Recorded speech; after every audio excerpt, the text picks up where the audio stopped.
Travis, shut the bedroom door.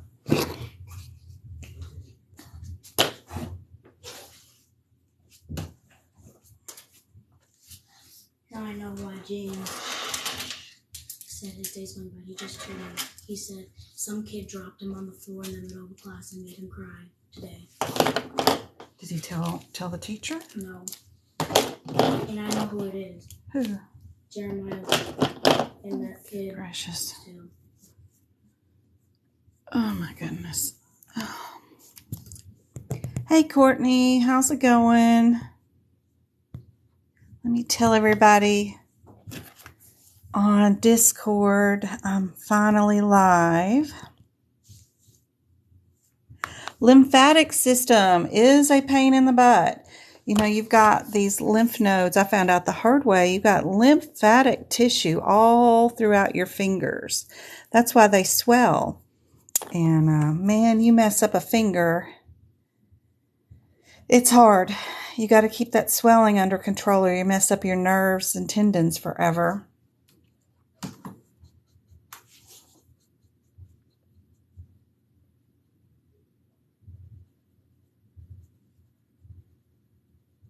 Let's go live.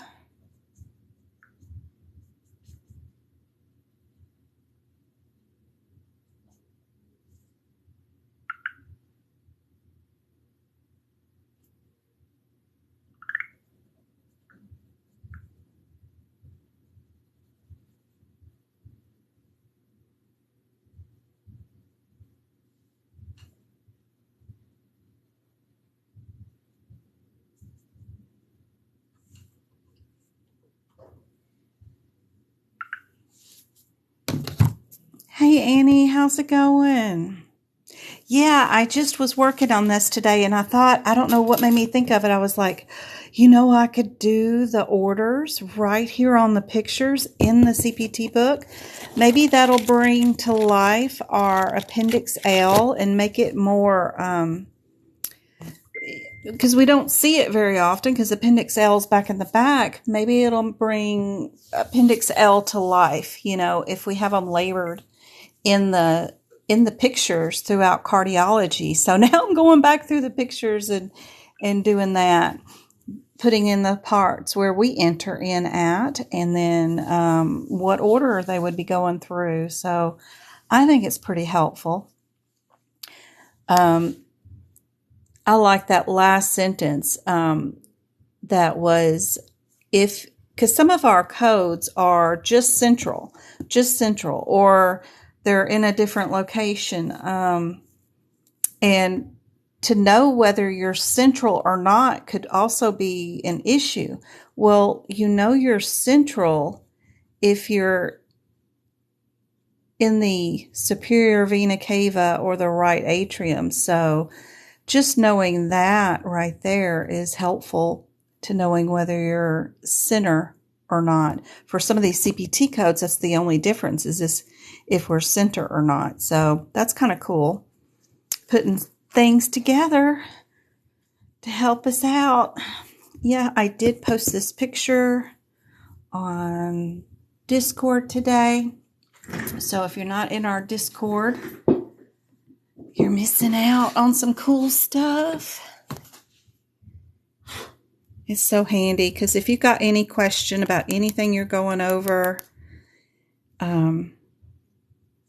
at all, you can, like if there's a CPC or a CPT code you have questions about, you can ask. And then, of course, you'd be the first one to get pictures of what I'm sharing across the board too, so that you can update your books with all that cool info. Still defining a few words, like what the heck does canonization mean? What the heck does that mean? So just little things to help y'all out. Super helpful. And of course, if you can't read my handwriting, all you got to do is post a picture and say, what does that say? And that's supposed to be road. You know, a short track, that's what they're doing when they put in a catheter. They're making a direct road. They call it a track, but I was trying to spell road. But yeah, I was actually walking on the treadmill while I was trying to write notes in the book. I got me one of those treadmills with a desk over it. It's fine and dandy for clicking on the computer or clicking on a mouse, but trying to write while you're walking is not really working. But I got to get in some sort of exercise, or I'd sit here from morning till night and almost till in the morning again, because I'm just going from one project to another project to another project, trying to help everybody that I can. So I'm trying to get in some steps. But yeah, my handwriting is affected by that. But our little Discord group is awesome. If you haven't joined, you should download the app and join in. I've got all the links in the resources tab of the website, medicalcodingbyjen.com, or here in Tiki Talk, of course, if you've got... You don't have to, if I can get my thingy to work. Yep, right there in the link tree. I do have our Discord right there too. Oh, let me turn off the phone as I get more email requests.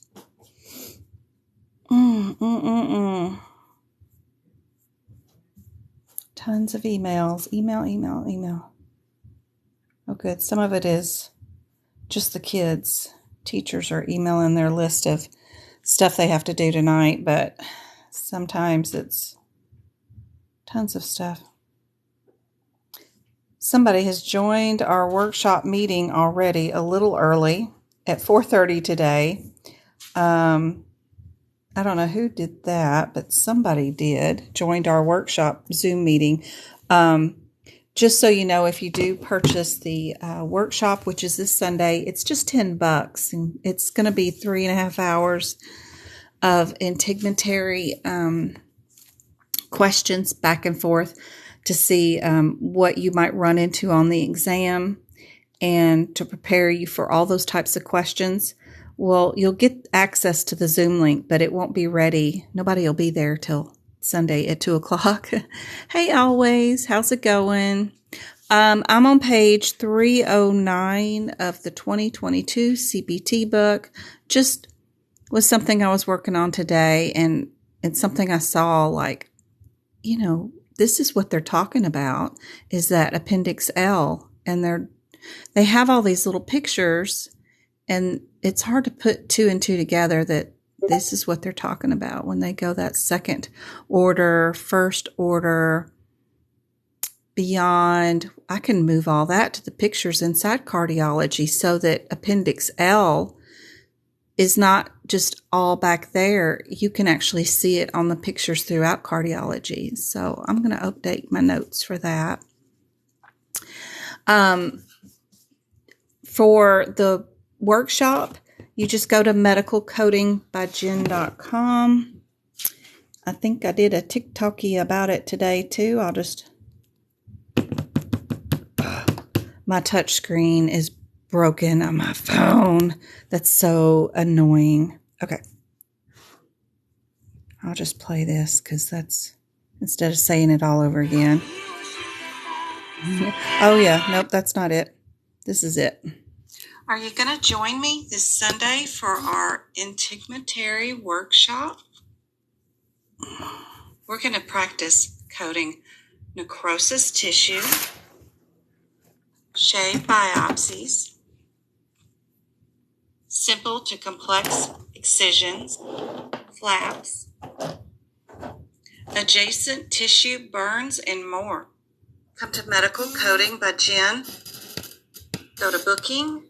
Book your workshop today. It'll be this Sunday on Zoom, 3.5 hours. Just swap the calendar to April. Pick the 3rd at 2 p.m. Arizona time zone. That's you do have to click on the 3rd start time in Florida. And then hit next. Hope to see you there. And you'll get access to the password and log on for after the Zoom meeting, so you can watch the replays if you purchase ahead of time. But the key thing is to go into that website, the medicalcodingbyjen.com, go to booking. It's across the top, is one of the drop-down menus. Then pick the workshop. And then you have to change your calendar to April, because it'll default to March because today's March 30th. Once you switch it to April, you'll see a little dot beside the number 3 because that's the date, the 3rd. Click it and then click the 2 p.m. slot that'll automatically come up. It's annoying how you have to tell it when it's only scheduled on one day. Why don't it just go on and let you book? I don't know why. But anyway, you book it and it'll automatically give you the link for the Zoom meeting because I've already got people trying to show up and be in the Zoom meeting right now. So you'll already have the Zoom meeting, but I'll send it out again Sunday about 1:30 right before our meeting and let everybody know we're about to start. And if you do pre-order, you get access to the Zoom password and log on. Just be sure you have a Zoom account. Now you can view the meeting because you're going to have the meeting ID number, and you don't technically have to have an account, but if you want to watch the replays, you really need to have an account so that it can assign you your own password and all that good stuff. All right. Yay, you're going to be there at the workshop. It also, like when you book those workshops, a lot of people like to leave comments and let me know what's going on in their life, why they're booking it, those kind of things. Just so you know, I do see all y'all's notes. I don't have time to reply to everybody. I wish I could, but I know y'all are booking them and y'all are saying things about your lives and what's going on. And I do see all those notes, just so you know. And, yep, just so you know. And if you are asking me a question in those, I do get to them, but I'm behind, of course, as always, with replying to everybody on all the platforms, from emails to Discord to Etsy to the website to everything. Messages are flying at me all the time. And I do have a normal 9 to 5. And then I've been home with Mr. Travis, who's been suspended. Hello, Travis. He's still sitting here writing out Tom Sawyer. Well, he's supposed to be, but right now he's drawing anime because he's not doing his Tom Sawyer. And he's not going to be ungrounded until he finishes writing the entire book here. It's not that big of a book, but he's still being a little, well, he's been, how many chapters did you write today? You wrote 4 and 5? I'm almost on the 7th chapter. You're almost on the 7th chapter. Oh my. He does not like the blood oath that the kids just signed in blood.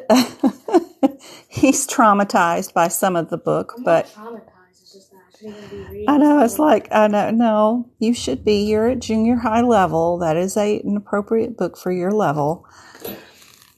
That's the way people used to spit in their hands and shake hands for the longest. We've learned our lessons not to be swapping blood and spit, but for a long time we used to do that kind of stuff, especially the boys. I know, I'm rattling on. Okay. Hey, Twinkle. Hey, Sandy. I said hi to Annie. Shay, how's it going?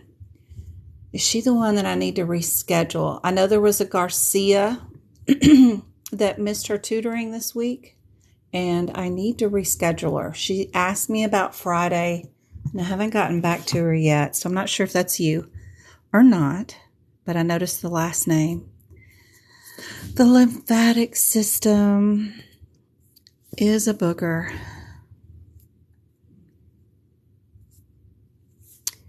Sandy, how's it going? What was on Discord? I shared this picture that I did earlier this morning on Discord under CPT code resources, that room right there. I shared it out first thing this morning so you could see what I was doing and what that update was about. So that's all. That's what I was talking about, was what I was sharing today. And what we were talking about today, we had 2 people pass today their CPC exam. They got the results back and they let us know. Angie, she did really well, 84 from Ohio. Cincinnati, in case you're on, Angie. The university, the hospital, the university is what they call it in the middle of Cleveland, hires remote coders. Even before you pass your CPC exam, they'll give you 90 days to pass, but you got to pass. But just so you know, I don't know if she has a job or not, but the university there hires. So, and then I got a fellow friend from the Dubai area, from out of the country, and she took her exam and did pass. So she let us know today too. So we had 2 today pass. I did have one person who did not pass this week, but you should see their freaking scores. I know she's probably really upset about having to take it again, but she got 100% on E&M, guys.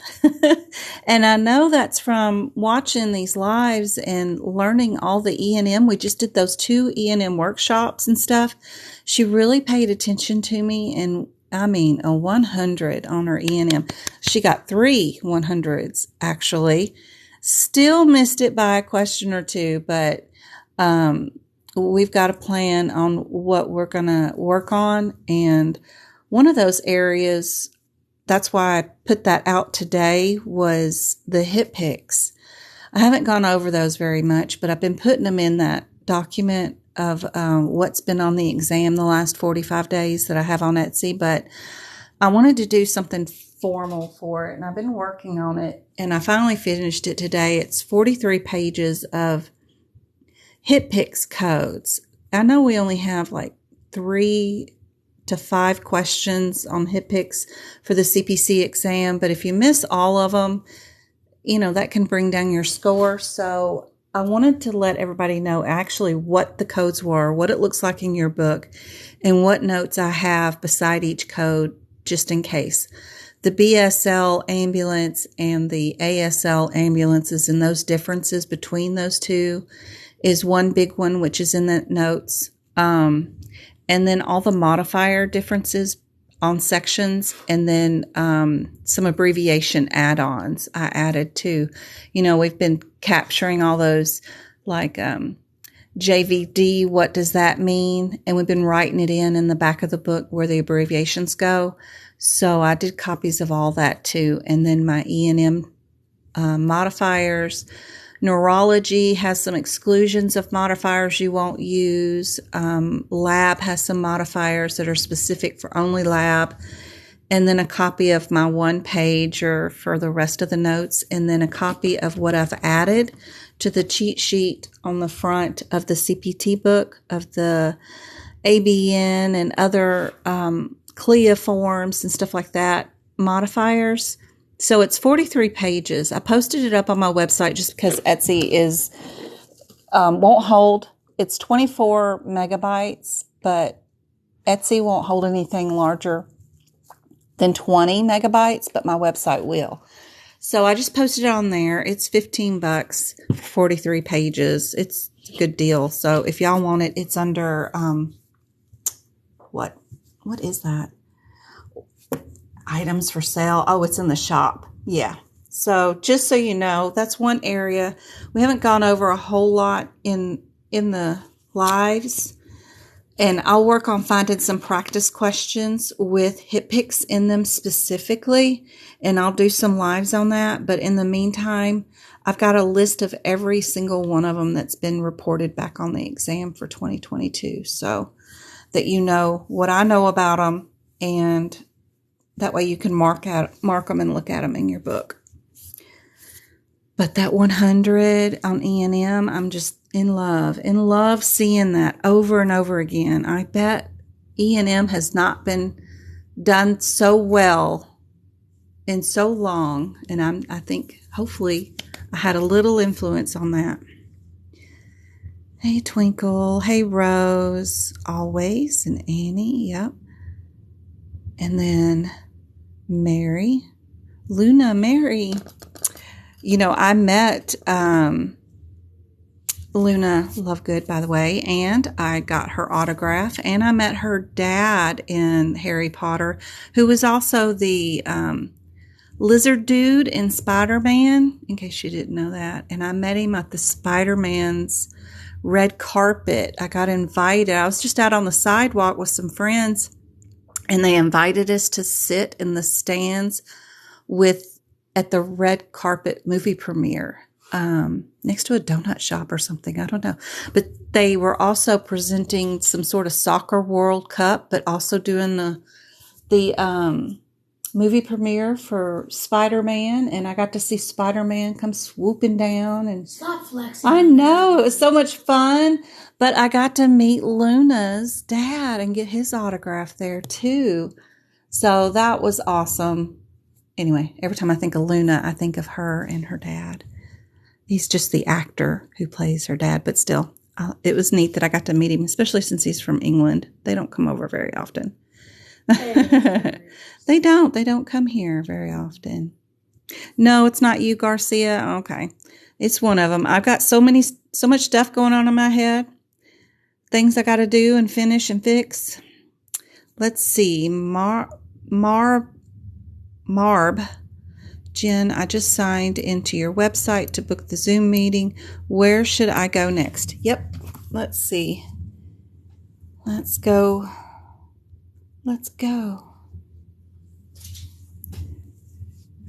So hopefully you're here at book. It should be a drop-down menu where it says book online. And you go to book. I don't have any touch screen anymore. And you'll skip that first one because that's for tutoring. Go down to the second one. I'm on the app part. Like if I was on the app. And you'll go right there where it says book for $10. And you'll see the heading says integumentary. We're also going to do some more evaluation management. Hit book now. When you get there, it's going to have March up there. You're going to have to arrow over to April. And you see the third. You pick that third. And then it'll say 2 p.m. Click the 2.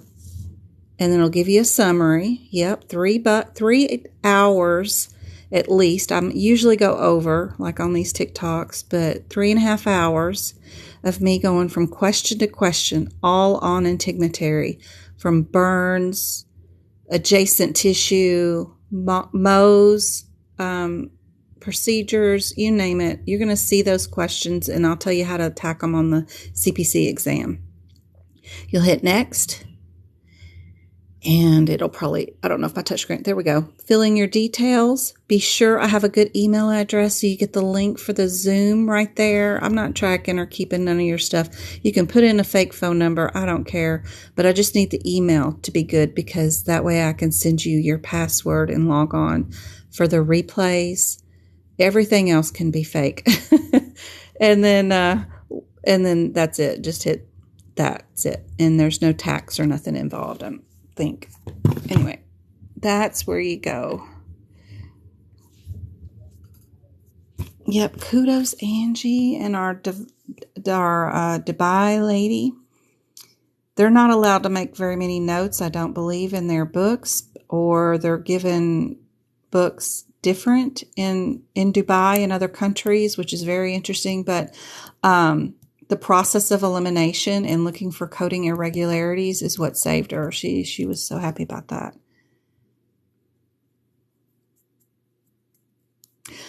Not during the job, no. No, it's not. Because the computer system, of course, is going to mostly, your EHR system is mostly going to pick out the codes for you. What you need to know is your guidelines. Do I add radiology to that or not? Those kinds of things are more specific, and it's more based off the CPT code and what the guideline is associated with it. So that's more important. Usually the doctors pick out the procedures and the CPT codes for you. Plus, the company you'll be working for will have policies and guidelines in place for pretty much everything that they're coding. And if you're working at strictly cardiovascular facility coding cardiovascular procedures, the very difficult ones to code, they're going to have cheat sheets. Okay, you bill Blue Shield, Blue Cross this way with this procedure, but then if it's Cigna, you're going to bill this way and pick these codes. So don't worry, you'll learn on the job. No worries. But for the exam, you are going to need to know, 5 questions on anatomy. And I am going to next do an anatomy like I did for the hip picks to tell you exactly what words have been coming back as listed as possible anatomy items on the exam. It's already on that one document that's what's been on the exam the last 45 days. It's just unorganized, like it's all random. Whatever somebody said, I just copy paste and put it in there. And then you got to go pick out all the anatomy. So I thought, well, if I organize it and put all anatomy in one section and then all the CPTs in one section and then all the hip picks in one section, it might be easier for y'all to figure out data. It's just, I got to get through with the CPT book first. Thank you for all the finger hearts. Those are cool. Maria, Annie. Hello, Jen. I'm here for 30 minutes while I'm waiting on a cab. Aw, I will get to these CPT codes. I will. I've got some practice exam questions to go over. Travis says, stop flexing, Mom. Yep, Betty, you know him. He is something. It was just neat. Every time I see Luna's name, I think about my times in LA. That was so much fun. Yes, you can purchase my past workshops, the cardiology and the 2 E&Ms. You go to the store on my website, and they're all listed there, along with the hip picks thingy. It's there too.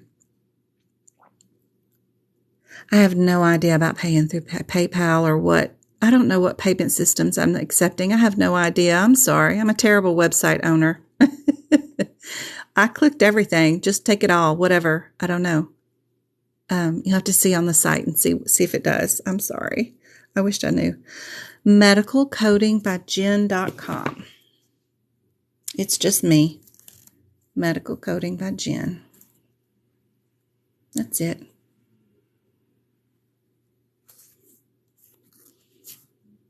Let's see. Where's my home page? My home page says, it's almost a Mandalorian quote. Persistence without insight will lead to the same results. There's a Mandalorian series. I don't know if y'all watch it. It's Star Wars stuff, but one of the characters says something about persistence without insight leads to the something or another. I had to change it, but yep, that's the site. Medical Coding by Jen. You'll see that. All that same stuff. Just a little bit about me, but all of the resources, the social media links are super helpful because you'll see where the Facebook is, TikTok, of course, YouTube replays are golden, how to sign up for Discord right there, scheduling of my Zoom, my free classes here on TikTok. And then what have I got down there? Nothing, just me. Okay. The book online for the workshop. The shop has the replays for you, and members only. If you do sign up for an account in the website, which is all free, you get CPT book prep, which I love, and then there's also book prep videos too. I've got, what did I do there? Integumentary or something? No, digestion. I put digestion there. But the CPT book prep, oh, it's going to make me sign in. It's pretty cool. You just click on a picture, and then it'll tell you what I'm doing in that picture. So what I'm doing in those pictures, when I am prepping the books, the first thing I do, just so you know, is I'll go through and mark all the do nots, right? And then anytime I see a parentheses in a CPT code, I'm highlighting what was in the parentheses. Some of them don't have them. Some of them are just full of them. You never know. But if it's in the parentheses, I've seen it in the CPC exam question, that it just makes a difference to know what's in the parentheses. It might not mean that I need to know it's a revision, but I need to know something that's in here. And usually it's a proper name. If it's telling me to use a code with another code, then I'll mark it in blue. And then if the procedure is an open procedure, I'll mark that in green, because knowing the differences between open and closed procedures often helps a whole lot. And then I just kind of go through each one of the CPT codes, find the one word difference between one code and another code, put that underneath the codes so that I know the differences. If there are any out of sequence codes, I go through and add those page numbers down. And I do put the column numbers down, column 1 or column 2. You don't have to do that, but I do write the page numbers down throughout the entire book. Fix that, because that's super helpful. And then just my one word differences really do help. Just knowing if you're in an artery or a vein is a big part of cardiology. Huge, huge part.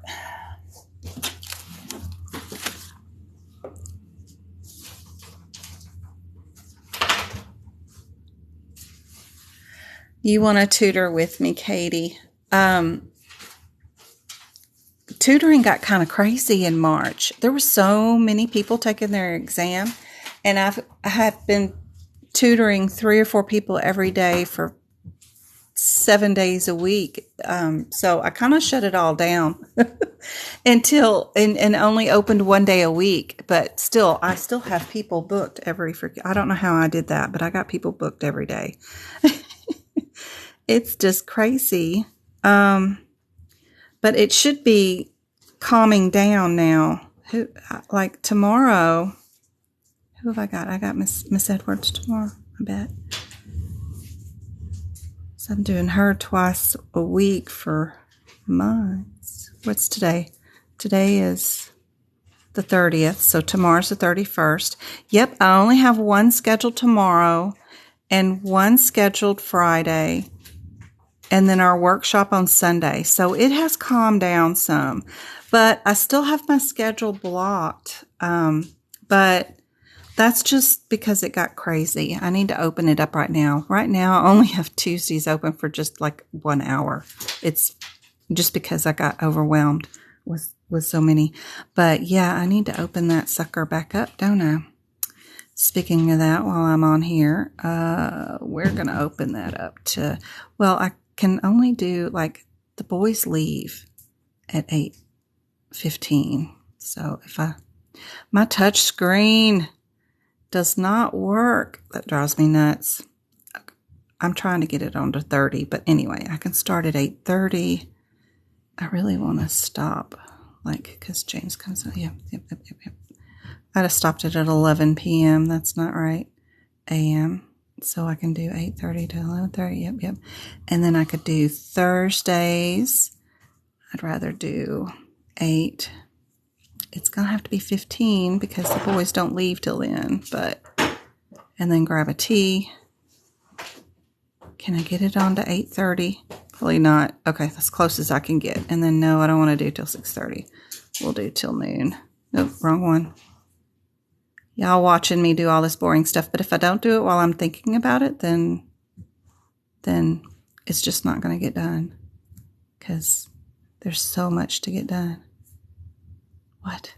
Oh my gosh. Okay. I got Thursdays and Tuesdays open. Yep. And then I like doing Saturdays, but I needed one Saturday off, which is this Saturday because I'm doing the workshop on Sunday, which tires me out. But after that time, I can do Saturdays too, which helps with the people that are working all the time. So I can do. No, I want the time. I want to go. No. Why are you on that? I want the hour. I don't want. Okay, there we go. I can do. No, I want the hour. Hour. Y'all, I just broke the phone this week, so I gotta eventually get that fixed. Okay. So, all right, not this Saturday, but I should have more openings for Tuesdays, Thursdays, and Saturdays, just not this Saturday.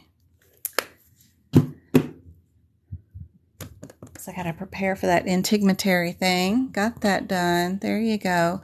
I don't have cardiovascular done. I'm on, well, I just updated that picture, and then I want to go through and update some of the rest, but I'm on 313, and I got to get to 340. So I got a little ways to go. Before I'm done. And I'll get there. So far, I'm getting the pre-stuff done. All the do nots and do's that I like to mark. And then highlighting what's in the... Because this, look, it says a proper name, Linton type. Anytime it says a proper name, that's important. If they're going to use that in a CPC exam question, they'll use that proper name. These are both ligations. This is a ligation for a perforated vein, and this is for a division or stripping of a short one. So they could very well use those. I'm working on it. I'm not done yet. You're working on the medicine. It is so unforgiving, isn't it? It's just like a hodgepodge of all this stuff that means nothing really. I got some of the cardiovascular done back there because I did the cardiovascular workshop, but I still got to finish some of these. Some of the differences are kind of unique, like the sedation. That's really neat because it will be the sedation of the same MD who's doing a procedure, like in the ER, and then you come here and it's got to be a different physician given the sedation. Those are kind of neat. Just small little details between these parents that'll make the difference. And then there's one, I wish I could, acupuncture. Be sure and make note of acupuncture back here. I haven't seen any practice exam questions for that, but somebody said it was on their exam. So I'm still looking for that. And there is acupuncture. It's on page 838 if you're in the 2022 book. There's 4 codes. Some of it uses electricity, some of it doesn't, but that would be a good area to make sure you know of. Fixing all of the out of sequence codes is a bear in this section too. Not as bad as lab and path. Thank you, Betty. You are a godsend, by the way. But it's still pretty bad with all the out of sequences, which is a nightmare. But not as bad as lab and path. Knowing the differences between occupational therapy and physical therapy will help a lot in your CPC exam. Just knowing the differences right there will help. And then sometimes they're doing things. Look at all them out of sequences. I got 2 done. Knowing some of the differences between whether you're coding a muscle or an organ group versus they're asking something else totally different. Sometimes the codes are not specific to what you think they're talking about. Those guidelines right before you code a section are super important, especially for these allergy shots. Y'all, I was working with one of these questions in tutoring Tuesday. And my goodness, this one right here, the 95125, y'all, the parent code is right here. and you wouldn't know it. And the CPC exam question, all it said was that it was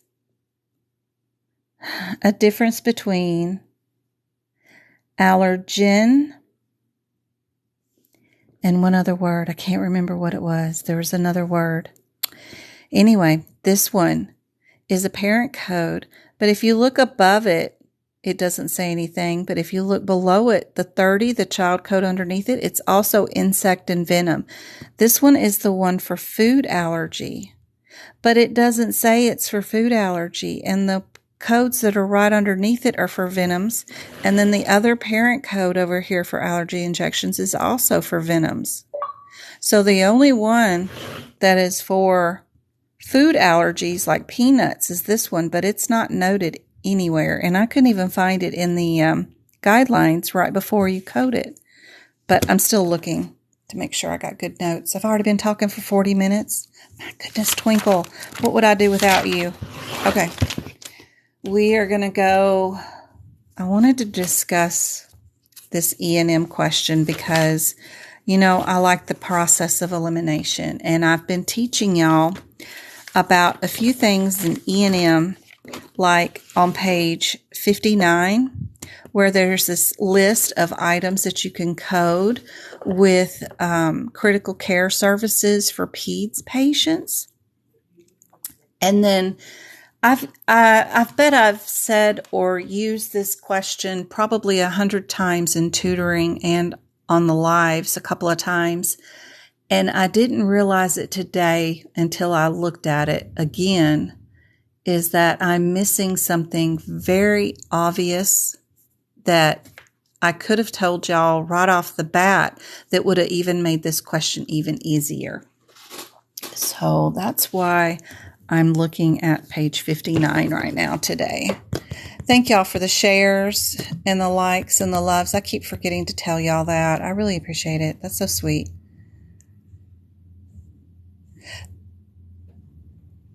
$95144.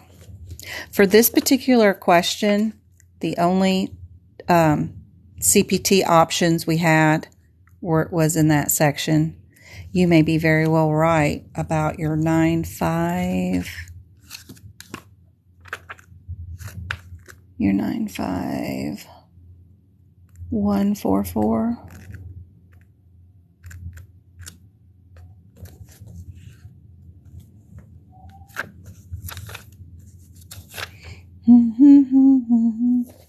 No, we've had to change that one again. That one, probably a mistake on my end till I did more research. It is not that one. That one is insect also. The wording that made a difference. It's not immunotherapy. It's not allergen. I'll have to get back to you. I can't remember. There's another word that the question says. Allergenic. There it is. An allergenic. And this parent is an allergen. This parent is an allergen. They're both for venoms. Now, how this allergenic, which is for peanuts or food allergies, goes from that to this, and then its child codes end up being stinging and venoms. I don't know how that happens. And I haven't figured it out 100% completely to figure out what the difference is, but that's your one word difference. Allergenic is food allergy. I probably had it wrong. Allergen is venom, and allergen over here is allergen. So if I made you put notes somewhere else, it's wrong. This one's the one for food allergy.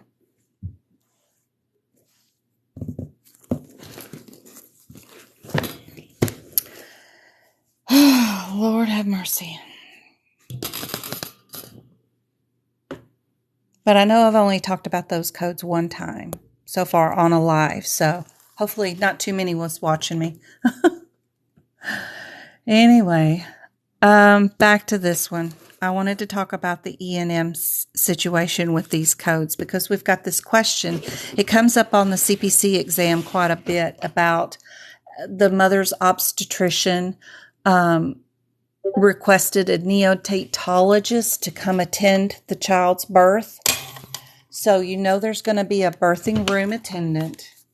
And then if the baby has issues, they may end up taking the baby to NICU. Sorry. Let me get this back up. Every time I do it, it closes my Word document. I don't know why it does that. There we go. I need today's date up. Now, don't go nowhere just because I fold you up. You're supposed to stay. I don't know why it does that. There we go.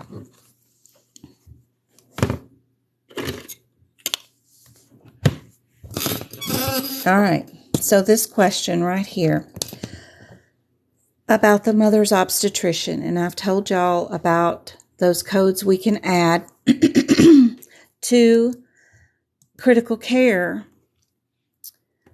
and we always have talked about these codes, whether we can add them or not. But what I failed to notice right away, because you know me, I like to go, grab this. I like to go one code at a time and do our process of elimination, right? We would get rid of 68 here with the process of elimination just because it's looking different than anything else, right?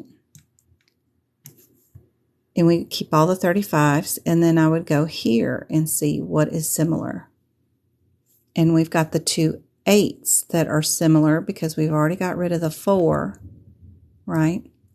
Because the 8 right there is different. So if I had to look just at the second codes, just to see what is similar, I would get rid of B.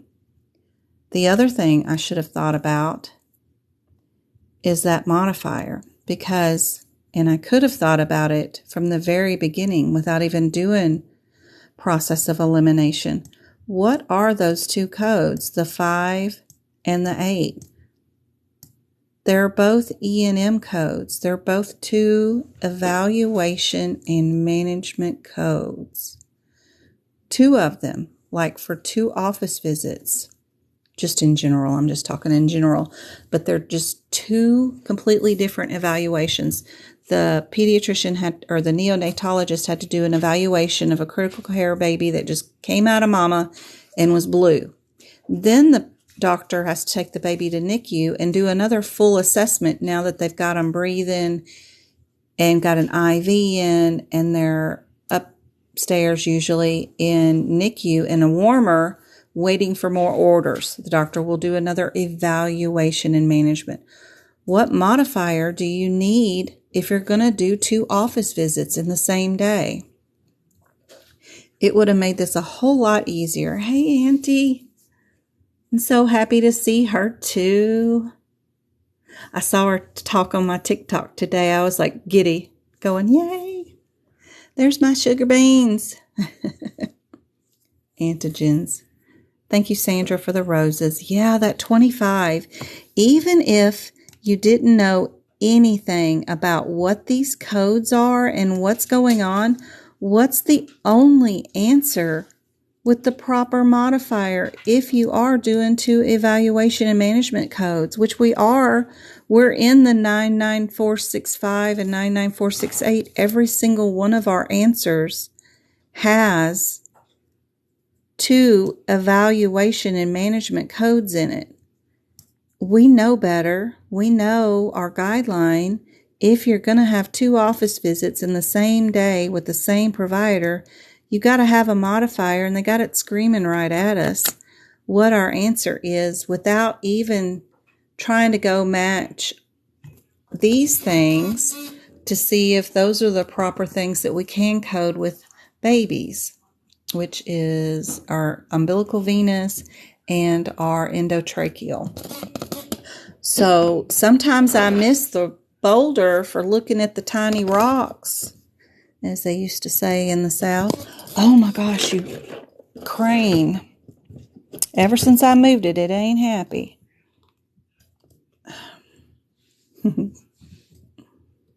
What do you got? Yep.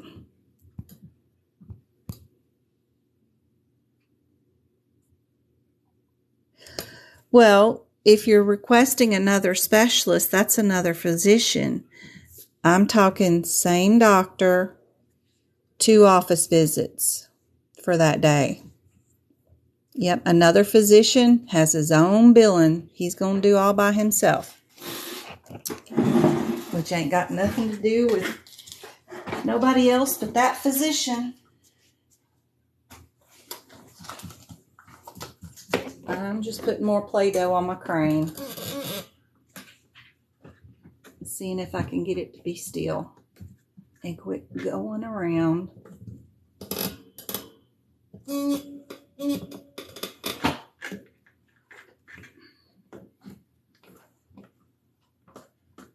going for the moon. Let's see what you're drawing, mister. Here, look, where's the other pieces? I told you not to cut any. What'd you do with the scissors? They're still right there. I told you not to cut. Where's the stuff you've been drawing? In my binder. And is this the binder you're taking to school? Huh? What's Oh, wrong man. with you? You know better. Forgot. You didn't forget nothing. No. No. No, no, no, no, no. No. We do not put that in our binder and take it to school. No. Nope. Nope. You can draw pictures, not words. Why? Because. Huh? I said why, not why. You better have. You better have. All right, let's see if that keeps my crane stable. Your laptop. Hey, Dirty Red, how's it going? Yep, separate bills for separate physicians, for sure. The crane is still driving me nuts. Hold on.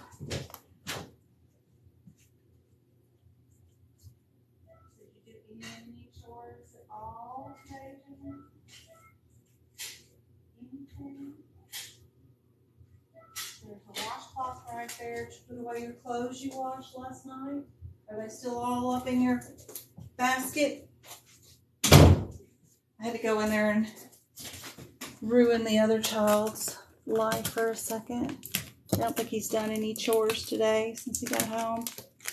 I know he took a 4-hour shower. Jeez, dude.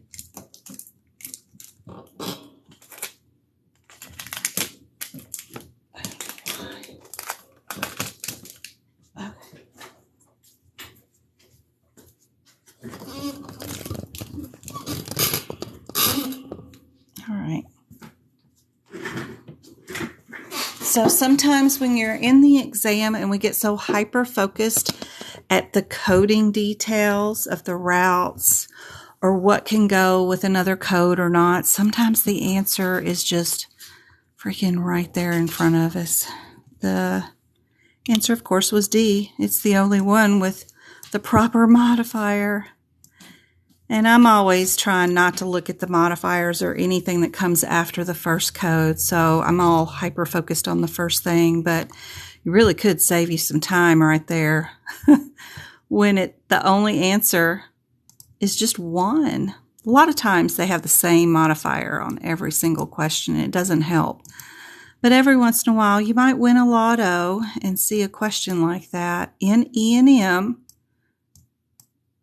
that can help you just pick that instantly and move on. Got another one.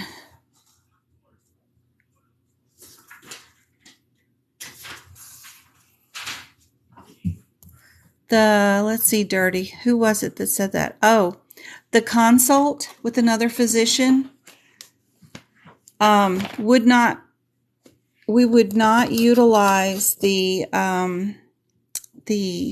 modifier 25 because we have an ER doctor in your query that is requesting another physician. So they have 2 separate billing situations going on. So it wouldn't, we wouldn't, not at all. Nope, nope, nope.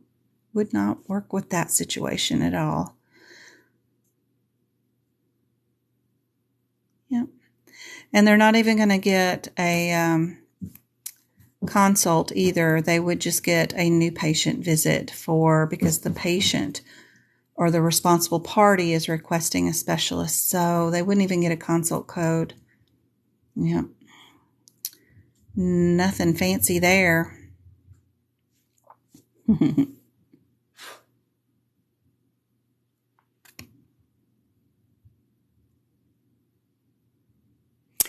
I picked this one because of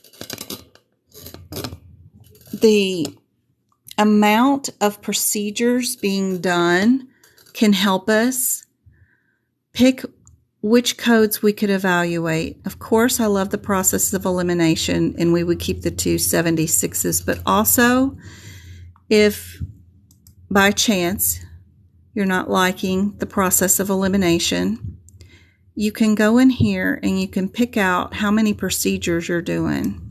We've got a hysterectomy, right, because the patient hemorrhaged down here. And then they also needed the anesthesia for their epidural for a vaginal delivery that turned into a C-section that turned into a hysterectomy. So they probably had just the block for the epidural, and you can still have that for the C-section. But for the hysterectomy, they probably would have put the patient under. So you'd end up with 2 anesthesia codes, right? So that would help if you just wanted to count how many procedures we're doing. And then we know that the 7s are the same. So all you need to know is your differences between these 2 codes to pick out your answer. And in my hit picks thing I posted today, I posted the thing about my anesthesia modifiers and how I moved them from the hit picks book and put them there in my anesthesia section so that y'all can have that too, the anesthesia notes that I have. The 01, or we go the 00 first, I guess, 00840, and then we go to our 019.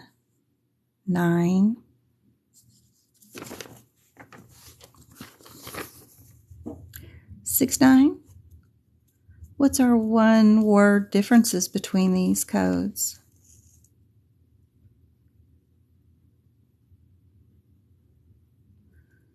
And since they're so far away from each other, I would pick the headers. One of them's obstetrics, right? And then the other one is under lower abdomen. Those big, bold green headers could make all the difference. We don't even have to get down to the specific code. You can save a lot of time just noting the header right there because the other code is lower abdomen. If the patient was delivering babies and having vaginal C-section, then hysterectomy, do you think you're just under lower abdomen or are you under obstetrics? And just knowing that, you don't even have to get down to the CPT code. You don't have to review the code description. You don't have to do none of that. You can just pick your right answer, which of course is D again. Yep, you were right. Just saving yourself some time and effort and brain power by only looking at the headers is a great idea, I think. And anything to get you from having to memorize everything all over again and then reread a CPT code descriptor for that kind of thing. Great bit of help. Let me know if you got questions over that. But just looking at the headers, save you some time for sure. We know we're in OB. This silly thing just is rolling. It's just, you remember that movie? What was the movie with Johnny Depp, Travis, and he's the lizard? Rango. Yeah, Rango. Those cactuses that walk across the desert, but you never see them move. That's what my crane is doing. It's moving like those cactuses through the desert. You don't see it move, but you can see it moving over there at the side. The parentheticals, but yeah, you don't even have to get that far for the parentheticals. You know, even just looking that far, those big old headers, that's nice. One little old word, you don't even have to go find whatever code they were talking about and then look at the parentheticals. Super handy dandy. Yep, we're going to use that with that. Those are always handy when they have them. I love it. Anything that can get you faster answer. And sometimes it's hard to think like that because you're really hyper focused on trying to get down to that code and look at the CPT code descriptor. When they're that far apart, all you got to do is look at the header. You know you're not in lower abdomen. You know you're actually in obstetrics. And that's all you need. One my eye. What's wrong, Annie? What'd I do? I don't think I want to test online. My eyes get crazy. Mine do too. I sit at this laptop all day long and my eyes definitely hurt. I have to use just like a tear thing, not the red eye stuff. Don't ever put that stuff in your eyes because it's bad. It's killing your eyes when you use that. So just the tears, the artificial tear thingies, and because my eyes just oof, yeah, they're awful. Not me, just the computer. And I know looking at my computer through my camera is got to be awful for you guys. I think it's better when I do the lives on YouTube because you get in landscape view out of this camera and it's a lot clearer, people say. But I've only been doing that in the middle of the night when I'm doing book prep. So just trying to figure it out because I don't understand it or how to do it yet. And if I make big mistakes, it's not that big of a deal with camera views and stuff. But Twinkle and Red and Betty's been helping me out with that one till we get used to it. Plus seeing people's comments is different there too. They go away. I have to go find them when they're there. So anyway, this one's all different, right? But we do have our P4s and P3s. So those are all fun to deal with, right? But for process of elimination, we do have some codes that are 2 away and some that are 1 code away, right?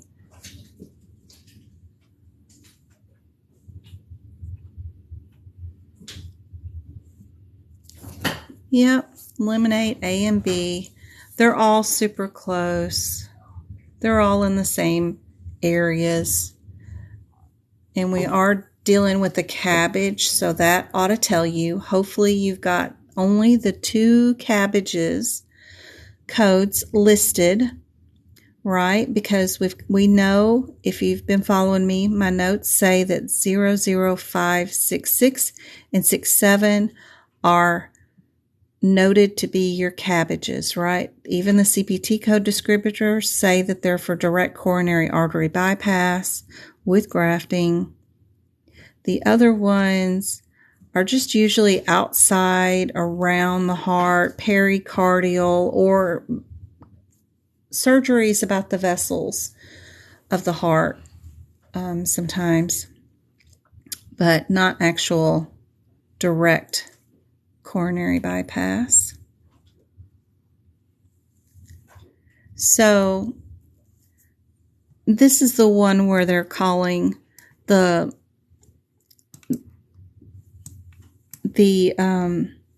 pump oxygenator is what they're saying this is.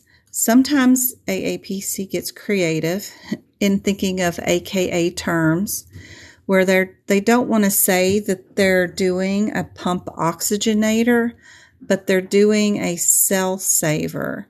And yeah, this one, they're not going to say it directly to let you know what the difference is, but when you run into questions like this, why are you moving around so much? Then go.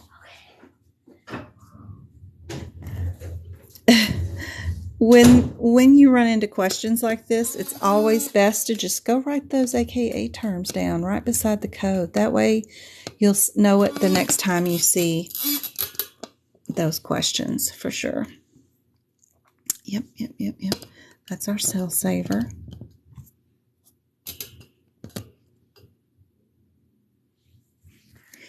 Now, what would you need to know if you were actually doing the CPT code, for the bypass itself? What if you were doing the CPT code for the bypass itself?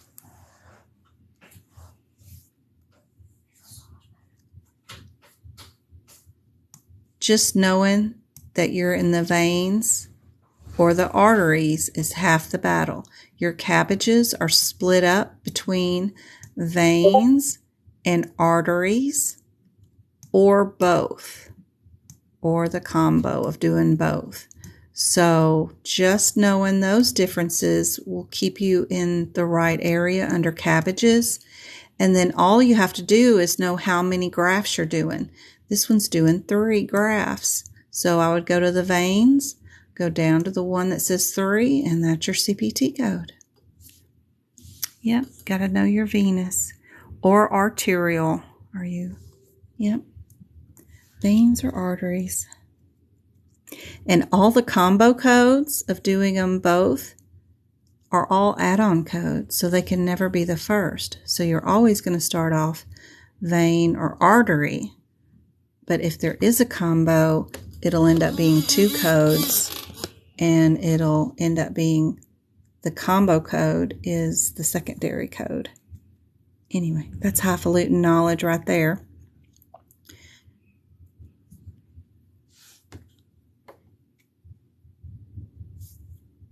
So I wanted to talk about this one in anesthesia again. I thought most everybody knew this one, but run into a couple in tutoring recently that haven't heard my whole spiel on this one yet.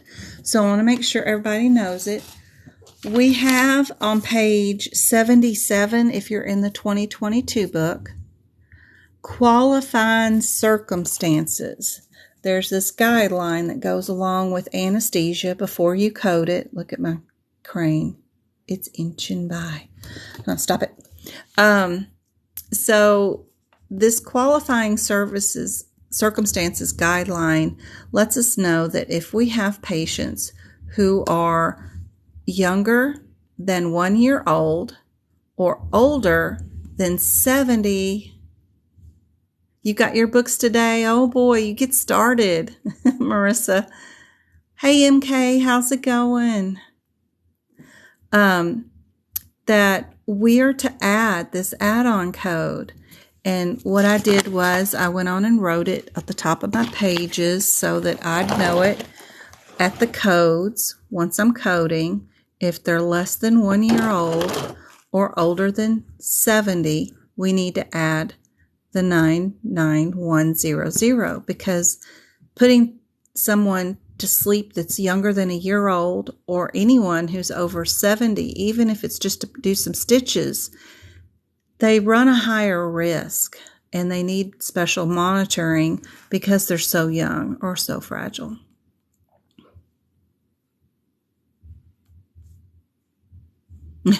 Have yourself a markup party book that lasts a month, because it's going to take a little while. The only problem with this guideline is that some of your CPT codes actually have an age listed in them. For example, our 00326 actually has in the CPT code descriptor that this patient will be younger than 1 year of age. we would not add our qualifying circumstance code to this one, even though our patient is younger than 1 year old, because the CPT code descriptor already accounts for that. That would be double billing. This CPT code already accounts for a patient's age. Now, if this is anesthesia on a larynx, so if I go on up and we did anesthesia on the nerves of the neck, and it wasn't this particular procedure on a larynx or a trachea, but we were working on the nerves of that 1 year old baby, or younger than 1 year old, they were 10 months old. This one doesn't have an age listed in it, and we would add our qualifying circumstance, which is that code, to it. So if there's no age, we're going to actually list it. If there is an age in the descriptor, we are not. It is listed in the do nots, of course. Yes. Don't forget. But I still have some people in tutoring that are going through and picking out the one with it, even though it's in the descriptor. Sometimes it's just not enough to know to look at your do nots. They're just rushing through because they think they took too much time already. Not sure, but people are still forgetting that if it's in the descriptor, don't use that modifier. And there's lots of examples throughout the book of when they have a patient's age listed. It could be random, here, there, or everywhere. I don't have a complete list of all of them in one place, but they will have those do nots, and those ages will be there. The other thing that's super handy is if you have a closed procedure, I circle it in orange. If it's an open procedure, I circle it in green throughout the entire book. If it's diagnostic, I do 3 lines because this means I don't know what's going on with my patient, and I'm just going in with scopes to look-see and look around to see if I can find a diagnosis. There's usually a couple of questions about an actual knee procedure that could be diagnostic, and then a knee procedure that is surgical, and that's your only differences is a surgical or a diagnostic, and that's all you're getting. And they're both of the knee joint. So the other difference is that this one is open and this one is just diagnostic. Well, diagnostic, knowing that it's a scope, is a closed procedure. They're just sticking in 2 cameras on the ends of 2 little things that look like 2 little ink pens, and they're just look-seeing. But they're not actually cutting the knee open with a scalpel like they would be on this particular CPT code. And actually, they're going to be using a scope too, but not till after they actually look at the knee with their eyes, because they've cut open with a scalpel. They're going to look at the body parts, then they're going to stick a scope in there and fix whatever's being fixed. They're both scopes, but this one actually has an incision, and that question comes up from time to time. So that's why I mark my diagnostics like that, because I don't know what I'm looking for, but I'm not going to look at it with my eyes visually on that particular example. Oh man, you just getting started on those codes, and prepping all these. It's so much fun. I'm getting a new 2022 book tomorrow too, because I know some of my sections I want to redo, even though they're done when I get done with all the book anyway. So there's always room for more improvement and more stuff that you could do. And I'm trying to come up with the very best way of making sure that y'all have the best notes ever for taking the exam. I'll eventually get it all 100% right, but it's going to take me some going throughs, I'm sure. As an auditor, I like to do things over and over again repetitively, I'm sure. So I'll be doing that over and over again. Oh, CPT. Yeah, ignore your hit picks and ICD-10. Absolutely go through your CPT book. Find all of your red codes first. You're going to hate that, but go through and find everything that is marked in red, saying the code is out of sequence. Find you an example. And put the page numbers down beside them. Right here. Through the entire book, go find all of these. Some of them will be in a range that's super close. Some of them will be 700 pages away from each other, like in medicine. Some of them will not have any out-of-code sequences, like the male genitalia, but then other sections will have every single code out of sequence, it seems. Just put the page number down in front of the red number. That will help you. I put the column numbers down, column 1 or column 2 per page, but you don't have to do that. At least have the page number, because when you're looking for the correct answer and you're given nothing but CPT codes, you're just going to run to those CPT codes. You get to that page and it's not there. Then you're going to have to go look for a range of codes to try to find it, and it can be a nightmare. So be sure and do that first. That's your first thing you should do. And then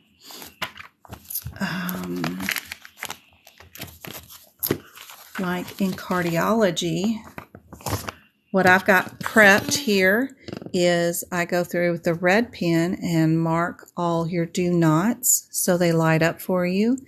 If one of your parentheticals tells you when to add radiology or not, mark that in blue with 2 stars. Also, there's fluoroscope, there's radiology, those kind of things like that is super helpful during the middle of your exam. Also, like in integumentary, I think, and get through there, they have some parentheticals that tell you whether your procedure is unilateral or bilateral. Every time I find something that says unilateral, bilateral, I'll put a big U or a big B next to the CPT code so that I can tell the differences with one glance, so I don't have to go into the CPT code and research the procedure in the middle of testing. It's hard to find and see and know whether you can do it or not. Some of the procedures, especially in neuro, will tell you when to use a modifier or not in the parentheticals, which can be super helpful for knowing whether or not you're going to use a modifier or not. Anytime a parenthetical tells me to use a code with another code, I double star that. Super helpful to know right away. If my add-on codes, the ones with the pluses in front of them, has each in the CPT code descriptor, then I know that one can be multiplied. Some of them cannot be, but most of them can. 80, 85, 90%, I do that. These are just suggestions. You don't have to do all of this. When it tells me to use a modifier or not, a lot of the parentheticals will do that, especially in neuro. Or it tells you to multiply it times 2 if it's bilateral. I'll do that. I'll mark those up. Where is my ones that's telling me to use the 50 modifier or something? That's super handy dandy when it tells me to use those. I'll mark those in blue parentheses, little stars, I mean. Sometimes if a procedure is including, and it includes radiology, but doesn't tell me that it does include radiology, I'll write that beside the code too, but those are more individually coded areas.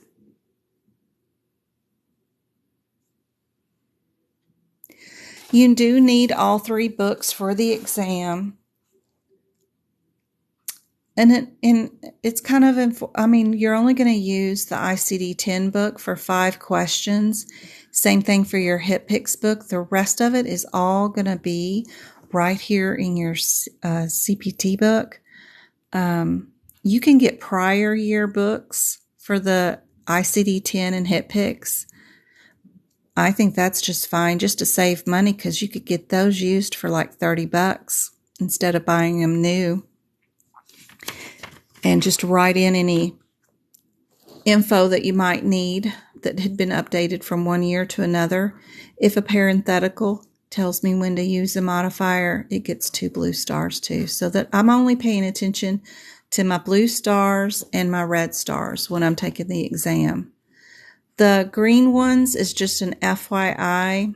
It just means that I evaluated that parenthetical for you guys, and there's nothing really informational that I think y'all really need to pay attention to during the exam. But if I don't mark it somehow, then I don't know if I went through it or not. So that's all.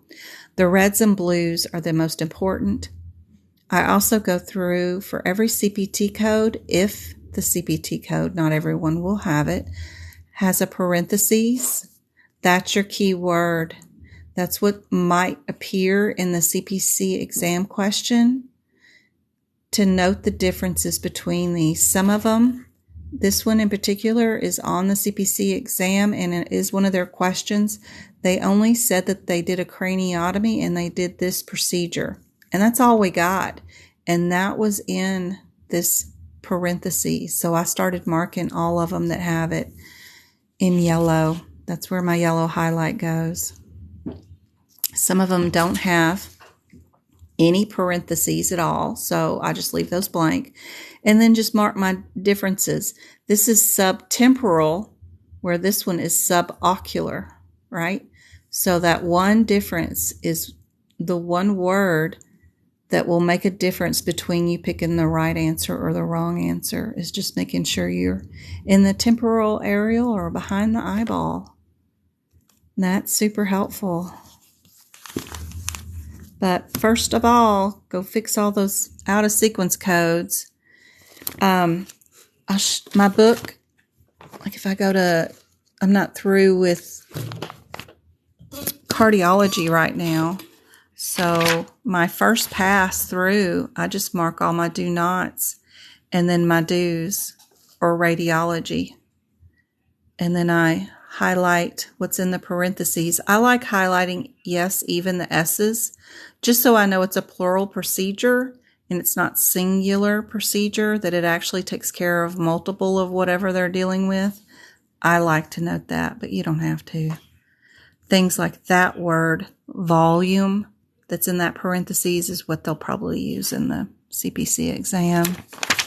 But that's what I'll go through and do first, and then I'll come back through after I've got my modifiers noted, my do nots, and what's in the parentheses noted. Then I'll come back through, and like these two are parents. This says ligation, ligation, division, division. This is stripping and stripping. This is for a short vein. This is for a long vein. I'll put short here and I'll put long here.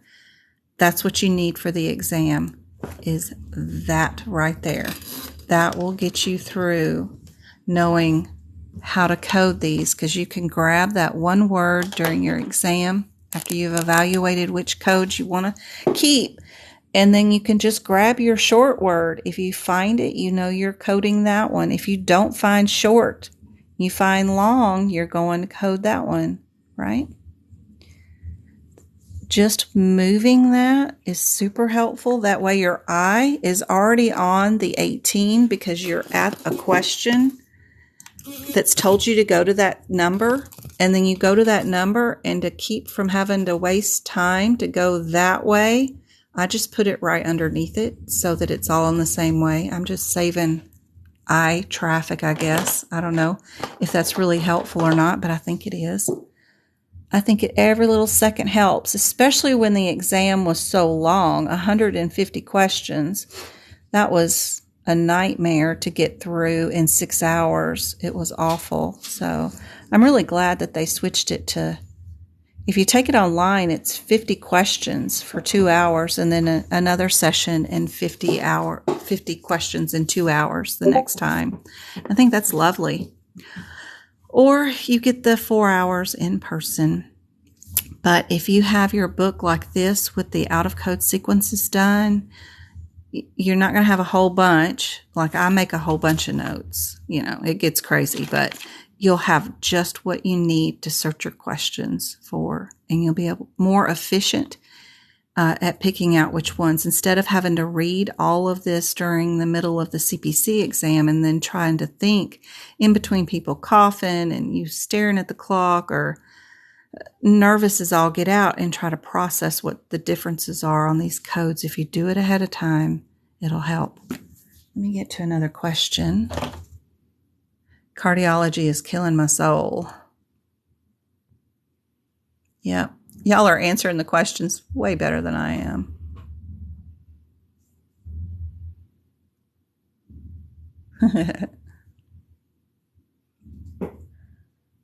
Yep, stay on CPT.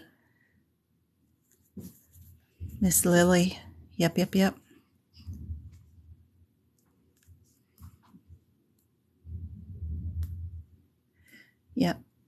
HIPICs gets used less, but their codes are tricky. Like the ambulance ones that I did notes on today and posted, the BLS difference between the ALS ambulance and a BLS ambulance is crazy.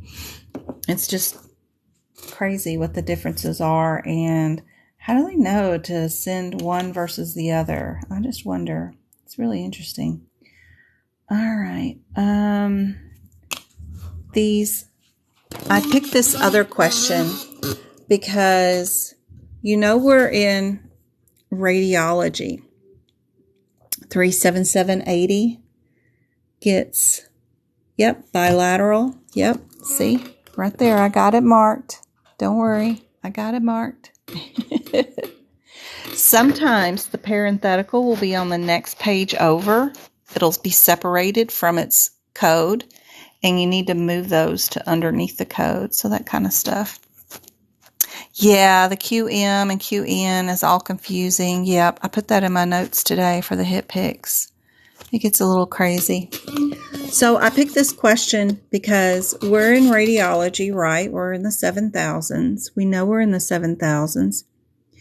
And just thinking about these codes and being in radiology, in general, do we do ×2 in radiology? Just thinking out loud, like I have all the time in the world, not like I'm doing the exam, but hey moms, how's it going? So not even worrying about the process of elimination.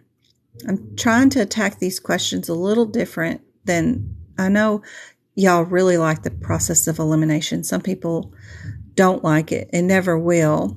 So there's another way we can look at those. Like that first example, our double office visit for that peds patient who got 2 evaluations, there was only one answer with the proper modifier, right? So in radiology, we don't do ×2. I mean, if we were going to do the same procedure twice, the only reason to do it that way would be really twins, right? We might have an ultrasound where we do it twice, but we would have 2 of the same code written down because we did it twice. We don't times it by 2. And then we don't really combine a lot of radiology. You're not going to do a CT of something and then an ultrasound of the same body part, or I don't know. It just, in thinking in general terms, do we combine 2 radiology codes? And do we ×2? No, we don't. So just looking at them like that lets you know that your answer is just D, because like I said, if you had twins, you would write out the whole code again with a comma in between, or triplets or whatever. You would write out the code again. We don't times 2. Times 2 is for your add-on codes, which are never first. And in general, we don't really do a multi-radiology procedures on one person for one reason that they got seen today. It just doesn't happen. So just looking at this, we're going to know what our answer is, even without the process of elimination. If we think about radiology and its guidelines in general, just like we did with that E&M question at the very beginning. That very beginning E&M visit, I think Dirty Red missed out on, was this one. We have all the answers are starting out with 2 E&M CPT codes. 2, both of them. So you know a patient's getting an evaluation and management twice. What has to happen if you're doing 2 different evaluations on a patient in the same day on the same visit? You add your modifier 25 to tell the story that, yes, I really did see that patient down in the birthing center, and then I really did take that baby up to NICU and do another evaluation because I needed to figure out why it came out blue. Even if you did a well child check that is in the 9,000, and then you did another office visit to remove a wart, a 99212 or whatever, with the wellness, whatever visit that is, you're still going to have 2 evaluation and management codes, which always needs that modifier. And in this example, if you just know how you're coding evaluation and management, not even doing the process of elimination, that would get rid of that one, and then you would get rid of that one and just keep these 2 because of the process of elimination. That's taking you longer than even just noticing that, because you're doing 2 evaluation and management codes, because every answer has that in it. So if we just noticed that first, we'd already know our answer was D. Super quick. Just like with this one, wherever our radiology one is.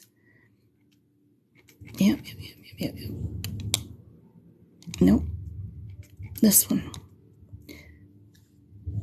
So we are doing twins, ultrasounds. We only have 2 codes for twin ultrasounds, and one of them includes no matter how many fetuses there are, because they're just checking for fetal heart rate and position. The other code, I think, is the 16, right? And it's a full, complete ultrasound doing measurements on the head and the legs and everything. And if you were going to code that code, you code it twice in its entirety. You do not times 2 it. You write out the code, put a comma, and write out the other code. Since that was not our option up here at all, we know no matter what, our answer is D. Just knowing a little bit about the whole section of radiology in general can actually point you to the right answer faster than the process of elimination on some of these questions, I think.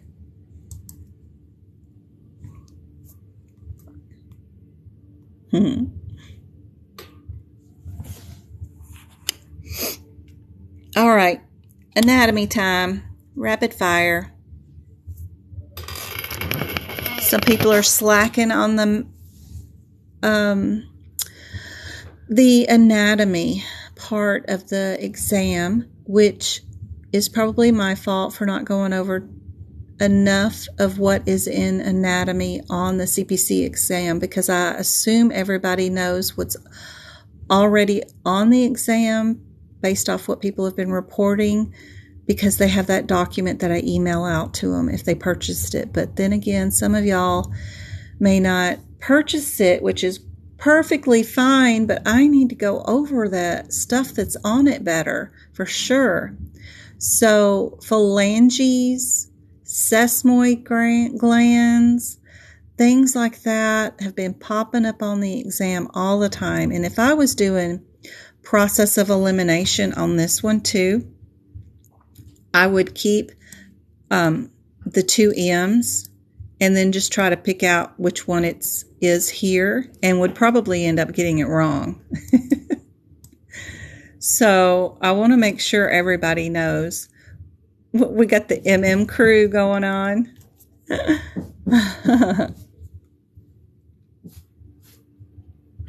You had trichomonas going on for the hair. Yep.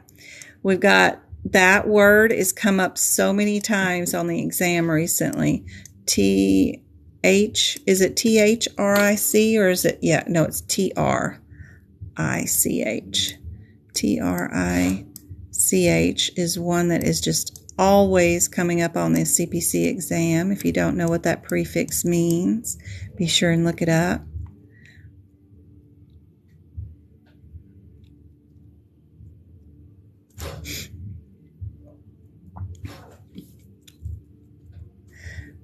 This one means uterus, even though it starts with the M, and they are really trying to pump it out at you, you know. So this one means uterus. So I want to be sure everybody gets a little leg up on their anatomy for sure. If you haven't seen it, we've got a document on Etsy that shares all the vocabulary we've seen on the CPC exam for the since November of last year. And we've got new data that I can upload from our girl that just did her online exam today and day before yesterday. So I'm going to update that and send a new update on that one out as soon as I can. Hopefully I can get that done tonight. So this one, the meta, where I would put it would be at the female genitalia area, and that would be a really good place to put this stuff. We've got these beginning pages with the prefixes and suffixes and stuff that I add in on all these areas. So writing in metro equals uterus here would be great. I like to change colors between the word and the definition. At least change colors when you're doing different words. You can do the definitions in all the same color, but when you have a new word that you're defining, it's really good to go on and do it a different color. That way it lights up for you so you can see the differences on what new word it is, so it doesn't look like one all big blue blob, for sure. Come on, you can focus better than that. I know you can. Come on. Anyway, there we go. All right. I hate these questions. I absolutely hate them when they say which one is false. Oh, you're studying the NCLEX. Y'all got it easy. They only have 75 questions. They might get a few more questions if they get a particular section wrong, and it might throw them a couple of more if there was inconclusive data that says they completely knew like access lines or something. But in general, they get 75 questions. We have 100. We did have 150, which was outrageous, but no worries, Bobby. I can show you the process of elimination and some medical guidelines. I've been in medicine for over 20-something years and can definitely show you some cool anatomy stuff for sure.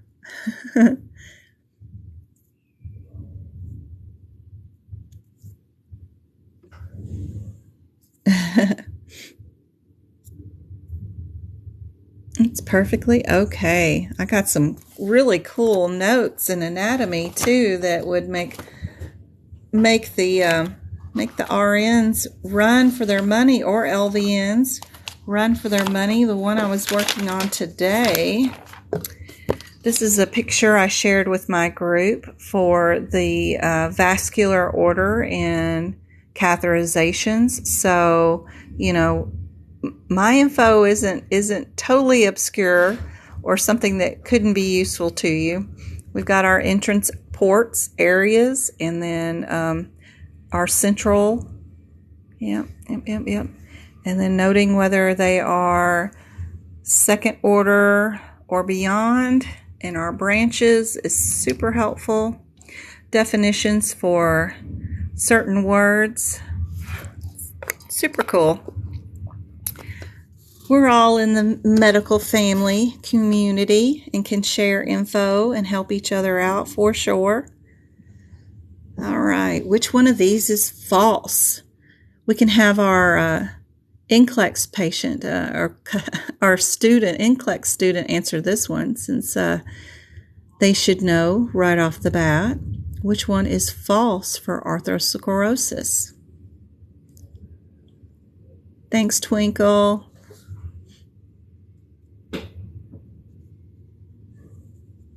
Yep, I hate the ones that are false. They're harder to look up. I like looking at the ones that are true. I guess it's just because of the repetition. You know, in preschool, elementary school and stuff, it was always which one's true or false, whatever.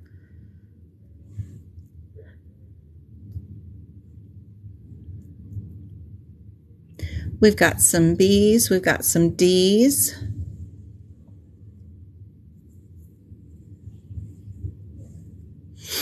So arthrosclerosis is hardening of the arteries, yes. So can it affect the coronary heart arteries? And we're looking for one that is false, right?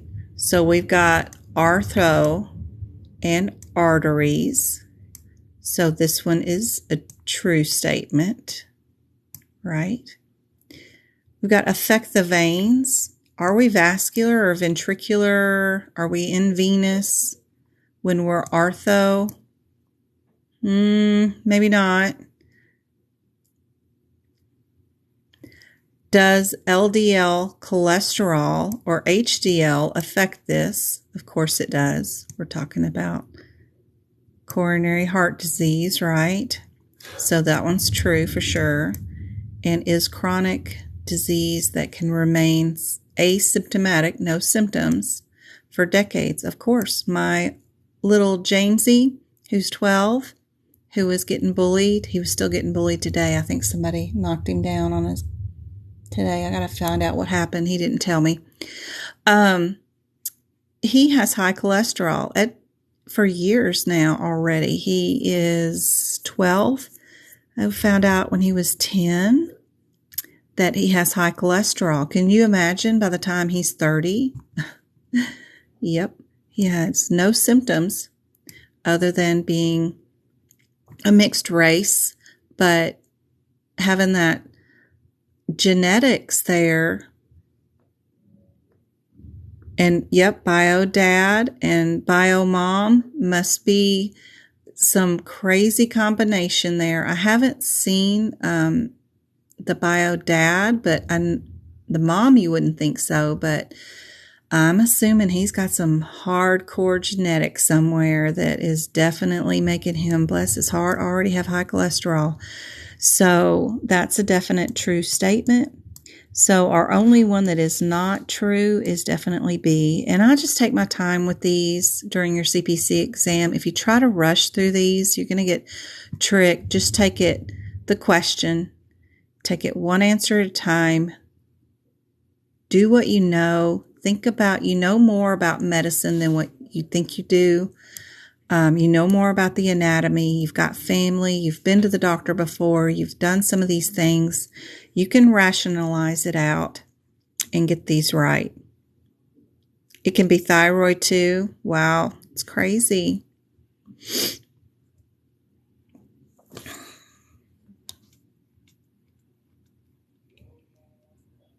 Here's another radiology one. Again, same situation. I don't know what's going on with these codes or what's happening, but do we in general do this? What would be the answer? Now that we know this particular situation seems to come up. Yeah, without even looking at the question, I don't even know what part of the CPT code book I mean, as far as I don't even know if I'm doing CTs, MRIs, or just a chest x-ray. I have no idea. But in general, I know radiology isn't going to be, I mean, there might be a situation of some sort. I don't know. Maybe some of that radiology or chemotherapy, or I don't know. There might be a reason for it, but really there is not, in general, just a pattern I'm seeing with these CPC exam questions that for some reason they're doing this, but the answer is A. It just is. It just really is. Y'all can look at the question, but the answer is A. This is radiation treatments. Okay, I was there. They did 5 and they wanted to do 2 more treatments. Well, radiology has a guideline that says you either have to pick the fact that they're going to do 1 or 2 treatments, and it's 1 code, or you're going to do 5 treatments. You have to pre-plan radiation out. If you pick, oh, we're only going to do 1 or 2 times, but you end up doing 4, well, too bad. You're just sticking with your 1 to 2 codes. It doesn't matter.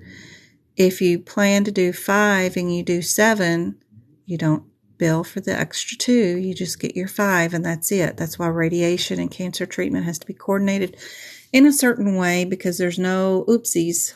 There is just, this is what you get to bill, and you got to pick between these 2, and that's it.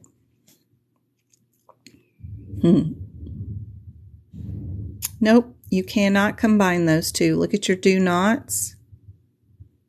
We absolutely do not code those together. Look at your radiation guidelines. 774, you're assuming, but the guidelines state exactly what I just said, that you have to pre-plan radiation. You either have to pick that you are planning on doing 5 treatments or 1 to 2 on a patient, and that's your only option, and that's all you're going to get. That's it. We've got a guideline. Before you code it, the radiation treatment management, the guidelines up there are going to tell you a story about not being able to code those together, or be able to add those together for, and you see it's not an add-on code either, the 77431. If you were going to add on 2 or 1 or 2 more treatments, it would be an add-on code. Can't do it. 27 and 31. Unfortunately, it doesn't have the parenthetical. It just, yeah. You cannot be used to fill in the last week of a long course of therapy. And that's what they mean. They're not even saying it properly, but that 1 to 2 fractions and that parenthetical underneath it means it's not a fill-in code. You can't code it as a fill-in.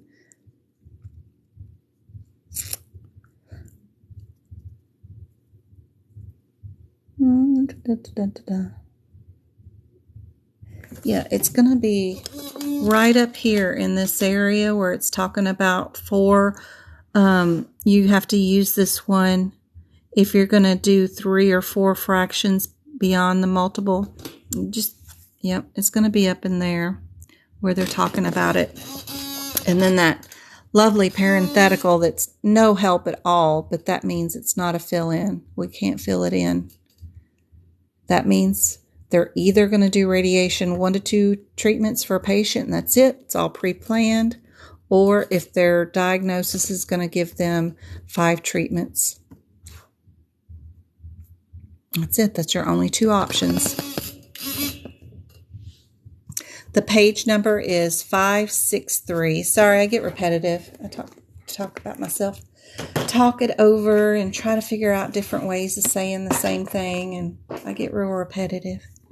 But hopefully that helps. They really should write the parenthetical much better, like a do not. Don't. Why not have a do not when you can't code those together?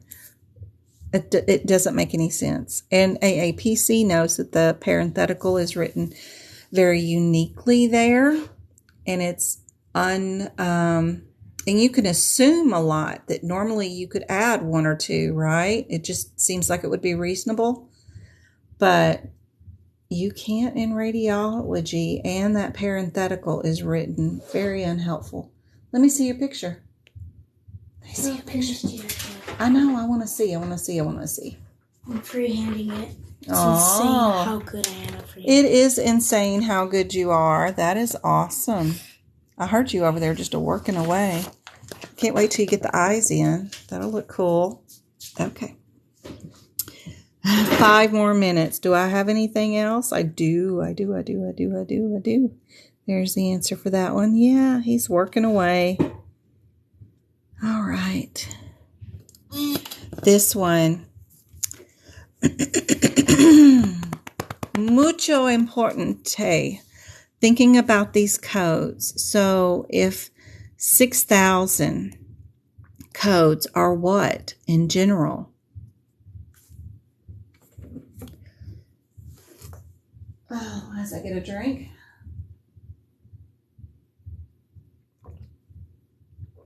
Uh, 6,000 codes are neurology, right? Nervous system. Thanks, Betty. Yep. And then 2,000 codes are what?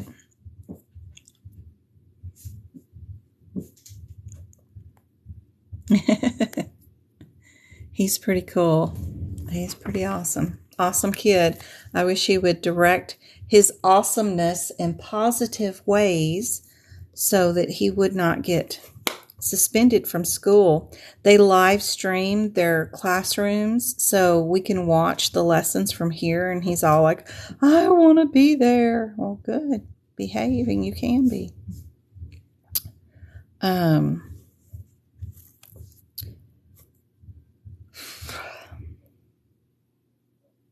That's the HitPix update. I was just fixing to show you a picture, though, of Travis's freaking artwork. Y'all have no idea. 2000s is ortho, right? Musculoskeletal, bones, those kind of things. So before I would do the process of elimination here, I would want to see what procedure am I doing, because it's going to be a difference. Am I going to be in the nerves or am I going to be in bones? And that's easily discovered, and I can be more efficient instead of guessing which 2 codes I'm going to keep. I do like the 2000 codes because they're only 2 code numbers away from each other, where the 6,000 codes are, 6 codes away from each other. So I do like the 2000s, but before I go there and waste my time, just in case it's the 6,000s, I'm going to look for the name of my procedure so that I know whether I'm working on nerves or whether I'm working on bones. So I'm going scoochy down to the bottom, right? And I'm going to look for the name of my procedure. Now, C-spine is particular now. Just because I see those C5s and C6, I could be doing nerves or I could be doing bones. So I'm not going to think about those. What am I doing? Unfortunately, they don't have it listed like procedure name up here. They're just going straight into what they are putting the patient into. And yep, a complete discectomy. They're removing a disc. What does that mean? Am I in ortho, or am I in neuro if I'm removing a disc?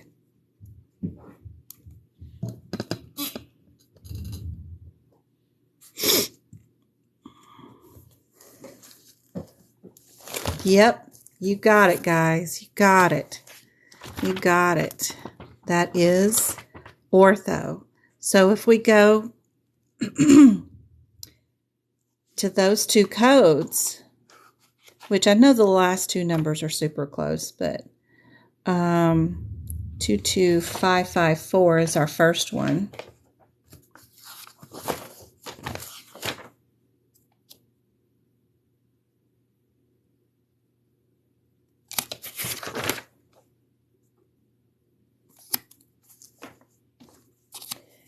I got that one up, and then I'm going to go look at my 22856. I got to get to that one so that I have my finger on it too. 228 is what? 22856.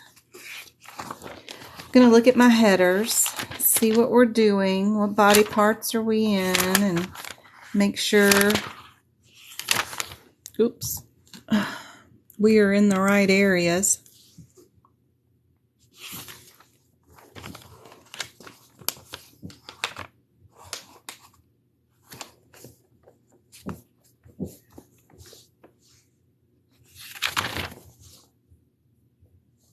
Got lots of nice pictures drawn for all these procedures. The 22856 is about 3 or 4 pages away. Not too bad. And I would just fold over my pages during the exam like this so that I've got that one there and I've got this one here so that I can have them back to back so I can compare word for word what my differences are. That way I know I'm going to pick the right answer. So we've got a total disc, and then the other one is an orthotesis,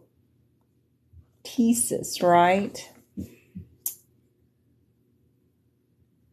They're both doing a discectomy. One of them is doing minimal, which is my one word difference, and the other one is a total. They both might be anterior approaches. Yep, they both are anterior.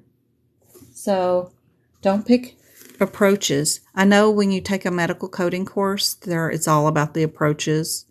Don't do that for the CPC exam. One of them has the plate and screws.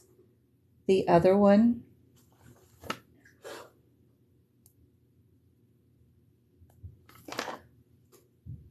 does one of them have an implant? Was that this question?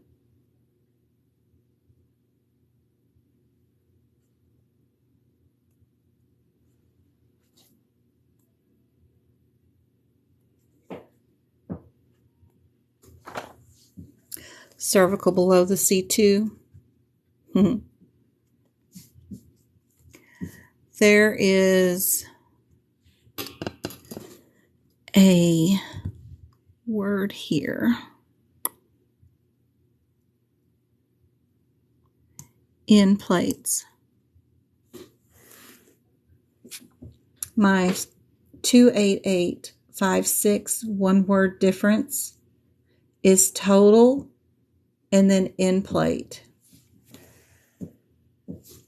My one word difference between in the 22554 would be minimal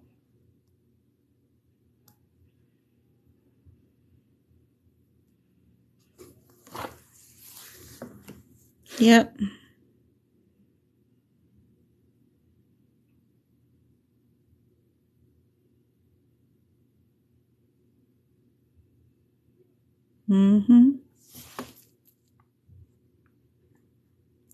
Just knowing that we're doing a total and a complete, that's your AKA term also for the word total is complete.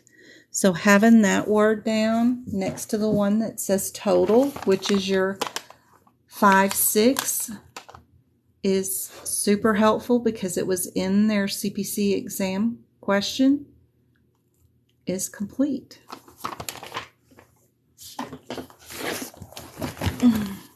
We'll do more of these on soon. I know I'm going to do some musculoskeletal with the integumentary because we have our excisions of tumors that are here in the musculoskeletal. But I really like to write and use their words when they interchange them that way. Instead of writing total discectomy and giving you the right answer right away, they wanted you to search for the end plate. They changed total to complete, but you can update your notes and just put above the word total the word complete. And then you'll have a word match right away without having to look for end plate. But end plate is in the CPT code descriptor in the middle of the second line, but I'll move it right underneath the CPT code because it's so vital between the difference of being a right answer and a wrong answer. It's nice to have it right there.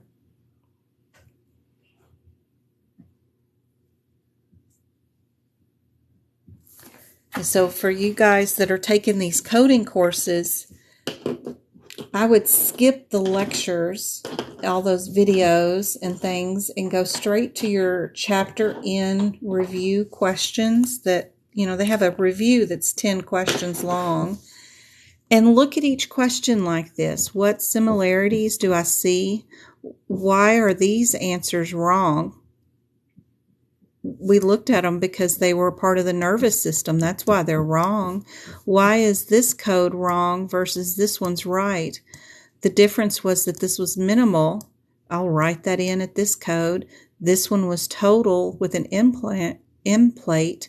Write that in. Really dissect these questions. This is how you're going to figure out how to pass that CPC exam, is from those chapter review questions. Just doing them over and over again and figuring out what the differences are. What similarities do you keep seeing? Like in radiology, you don't pick all the garbage ones. You just pick the single code. Or in that baby one where we've got 2 E&M codes, there's only one answer with the modifier. It takes a while to see this kind of stuff, but it's helpful. Even if you don't know, like with this question, just looking up the differences like this and putting minimal and then putting total or complete, that's super helpful. Every little CPT code that you update, you'll know. Rapid fire for E&M, because I was so excited to see all those 100s on E&M this week. Even today, of people that are taking their CPC exam. And I know it's because the practice questions I have that they're doing 100% on E&M. And wouldn't you just love to get scores back? I mean, not only that are passing, but 100% on E&M when the focus of the exam is on E&M right now. So let's do my favorite E&M questions because they don't have time and they don't have MDM noted. You have to pick it out because of the diagnosis or what the doctor did to the patient. Like write a prescription. Well, it depends on if the prescription is for 30 days or for 7 days. It depends on which office visit you can pick and all that kind of stuff. I know it's time. I know it's time. Let's close with an overflow of likes. Aw, y'all are so sweet, Annie. So sweet. She's full of sugar beans. I'm so glad you're back. I was so worried when your vaccine update got you down for a few days, or a few weeks, really. So I'm so happy, and we're all blessed that you're back. Auntie Cece, we've been missing you. So for this one, chronic condition is not at goal. We have limited data and there was no prescription management done. How would you code this one? Are we a 99212 or a 99215 or something in between? What do you guys think? And Auntie CC has passed her CPC exam, by the way, with like 6 100s in her sections and scores. She did so good.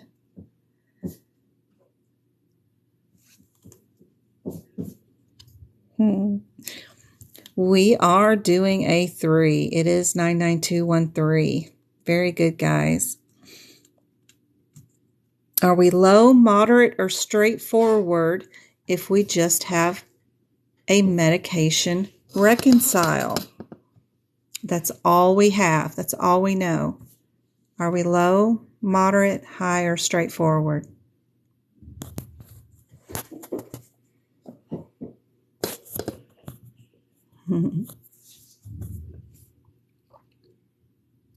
She did. She put me on her shoulder. She tutored with me, and we had the best time. And she just had to listen to me during her exam. No, Jen won't let me do that. No. No. Don't go too far. Don't read the question. Skim from the bottom up. Medication review. And it does say they reconciled medication. Does make you a moderate. That would be a 99214 or an 04. Because they have medication that is 30 days, like they're having to update and make sure the patient gets their refills, that they're on long-term use of medications that they're going to use every day for every month of their lives. That sort of thing gets you a moderate. Even if it's just Claritin, I don't know, but they write a prescription for it, Flonase, whatever. Medication reconciliation for 30-day supply meds definitely gets you a moderate. According to AAPC and according to the CPC exam. Now, what you do in real life might be doing something different. Okay. Where would you find categories? Category 1, 2, and 3. How would you ever answer a question like this? Where would this be? Thank you guys for the shares and the love. I've already got almost 4,000 likes. That's so cute. These are on page 17 of your CPT book. If you're in the 2021 book, it's on page 16. Look in the moderate category. In the middle, these categories will be listed there. Not that they mean anything about being moderate. They're just listed there on that page. And anything that says unique test, that is your key word to say that we are in radiology. And that any kind of images that are reviewed during your exam, that unique test that was reviewed goes under category 1. What about these new patients? You don't get it? It's okay, MK. I go to page 17 of the CPT book. So, they have them all listed right here in the middle of this page. So category 1, category 2, and category 3. Category 1 is just what the doctor does to review your chart. So let's say you had radiology exams taken on your ankle that you twisted last week. You come in for follow-up. He's reviewing your x-rays. You get a point for that, the doctor does, for determining what level of visit you are, whether you are minimal, limited, moderate, or so on. So if he does at least 1 out of 3 of these things in the categories, he could be considered for this particular thing if you meet the diagnosis ones. So category 1, I matched up the word unique test. If you notice in that CPC exam question, they said unique test in answer A. You could even not know that it's radiology or what, but because answer A had a unique test and it matched category 1, that's why I picked category 1. What is happening in category 2 means that you had an x-ray or something done, and the physician actually made you put the films on a CD so that he could interpret the x-ray himself. He doesn't want the radiologist interpreting it. That would get you into Category 2. Category 3 is if we have a group discussion with your cardiologist and your primary care physician. They both discuss with your oncologist your cancer treatment. So you got 3 doctors discussing your treatment plan, and they're all interpreting your test results or what have. You'd be under Category 3. So the only thing that is super helpful in anything that they might check on or ask you during the CPC exam is that unique test word, and that's always in Category 1. So I hope that's helpful. All right. New patient. Oh, you were looking at the wrong page. Okay. All right. New patient. Are we a 2, a 3, a 4, or a 5 for this condition?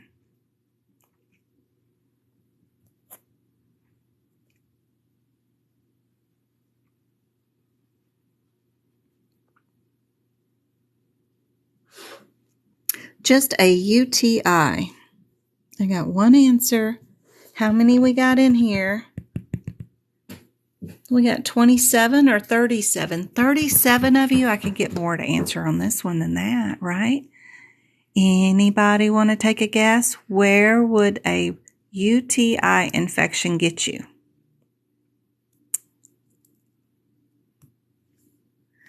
A 7-day prescription probably would have been given out,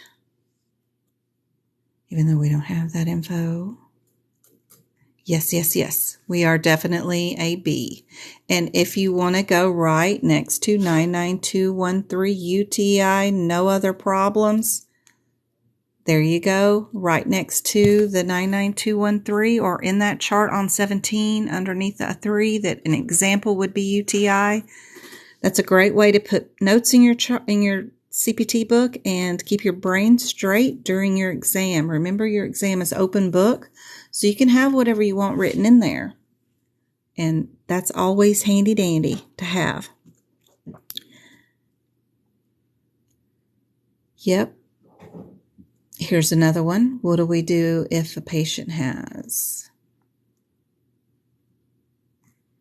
just this going on? Are we minimal, low, moderate, or high?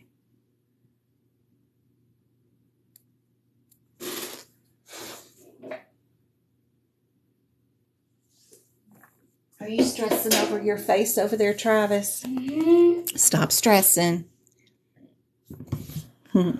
Yeah, that's why it's good to go over these every time. Annie, I can get you there. No worries. Just keep watching my lives. Look up there, baby. So this one has a UTI, but also has diabetes. What do you do when they have one chronic and one acute?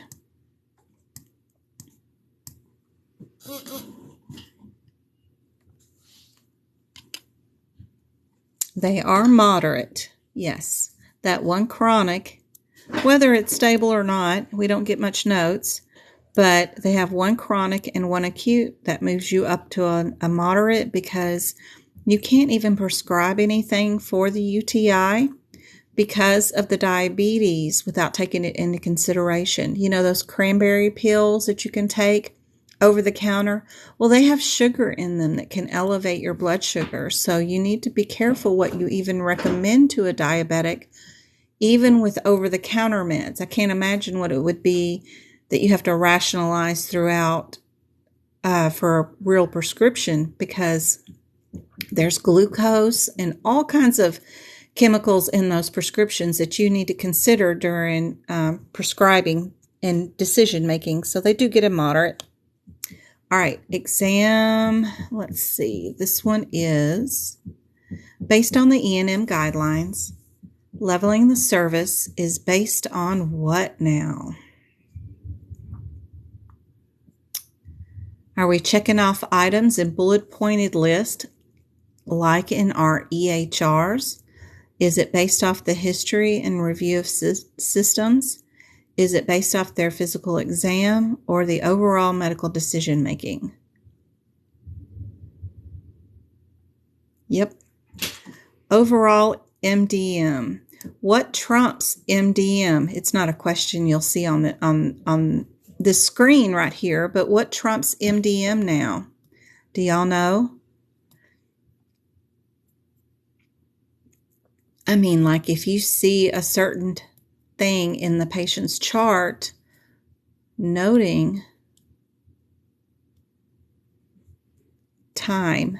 Time is a new thing for coding. An office visit is time. Since 2021, when they updated all of the E&M codes, if their medical decision making was low, but they spent 55 minutes with a patient, right? Because she was crying, unconsolable, she needed some counseling. She just wanted somebody to sit there and listen to her for 55 minutes, talk about her husband not putting his dirty clothes in the dirty clothes basket, but putting them outside the dirty clothes basket, whatever the issue is. But the provider spent 55 minutes in that little patient room with that patient, just listening to her. That trumps your medical decision making, right? You would end up billing her a 99215 with your prolonged services, right? She'd end up with two codes. Your 99, is it 217 or 14? I forget. It's not a 14, it's 17, right? Or the 19 code. We'll look over here at my E&Ms before I let my brain get me in trouble.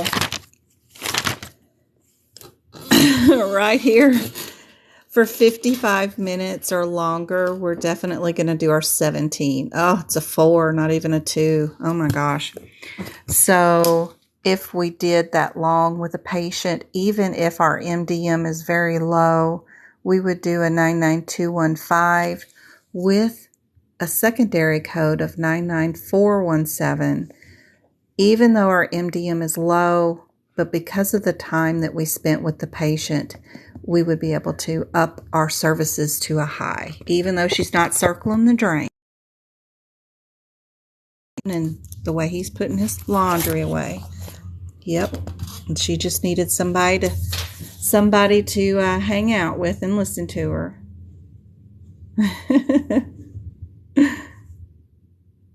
I don't know why it's so out of whack. Well, all the other prolonged services are way back there, so I guess that's why. But that's it. That's all I had prepared tonight. I just wanted to make sure we got those bonus little rapid fire E&Ms in there, since everybody is really doing 100%. And I'm so proud of everybody. And they're still, getting 100% on that. They're missing their hip picks and they're missing the anatomy. So I really want to work on that this week. I got out that hip picks document. It's like $15, but it's 46 pages. So it's super inexpensive, but it's my hip picks book and all my little guidelines in case you need it. For all of those, I'm going to update our what's been on the exam with our new data we got day before yesterday, and I don't know if she updated today's list or not for part 2, but I do have part 1 from somebody that I need to update and put on our little list, and it's a full list. She ended up knowing 40 of the 50 questions, something on each one of them, from her part 1. I don't know if I have part 2 or if she even was able to do anything for part 2. It's usually a more strenuous part than part 1 would have been. So we'll see. We'll see. But I have that to update and let everybody know what was on it. Let me see if I have it where I can pull it up. If I can get my freaking phone to work. Oops, wrong thing. Let's see. Oh, yeah. She had 99214 on her exam. Observation status was on her exam. inpatient care, including admission and discharge. Y'all know it's that 99235 code. It does both. She had preventative medicine for a 20-year-old and a preventative medicine on a 5-year-old. Those are those 99 codes that are awful to find in the back of the book near the hospitalizations. She did have a vaccine. She had tetanus, MMR, varicella. Mumps, measles, rubella would have 3 components in it. Varicella has 1. The DTaP has 4 in it. So how many syringes would she be getting? 4 plus 3 is 7 plus 1 more is 8. She would have 8.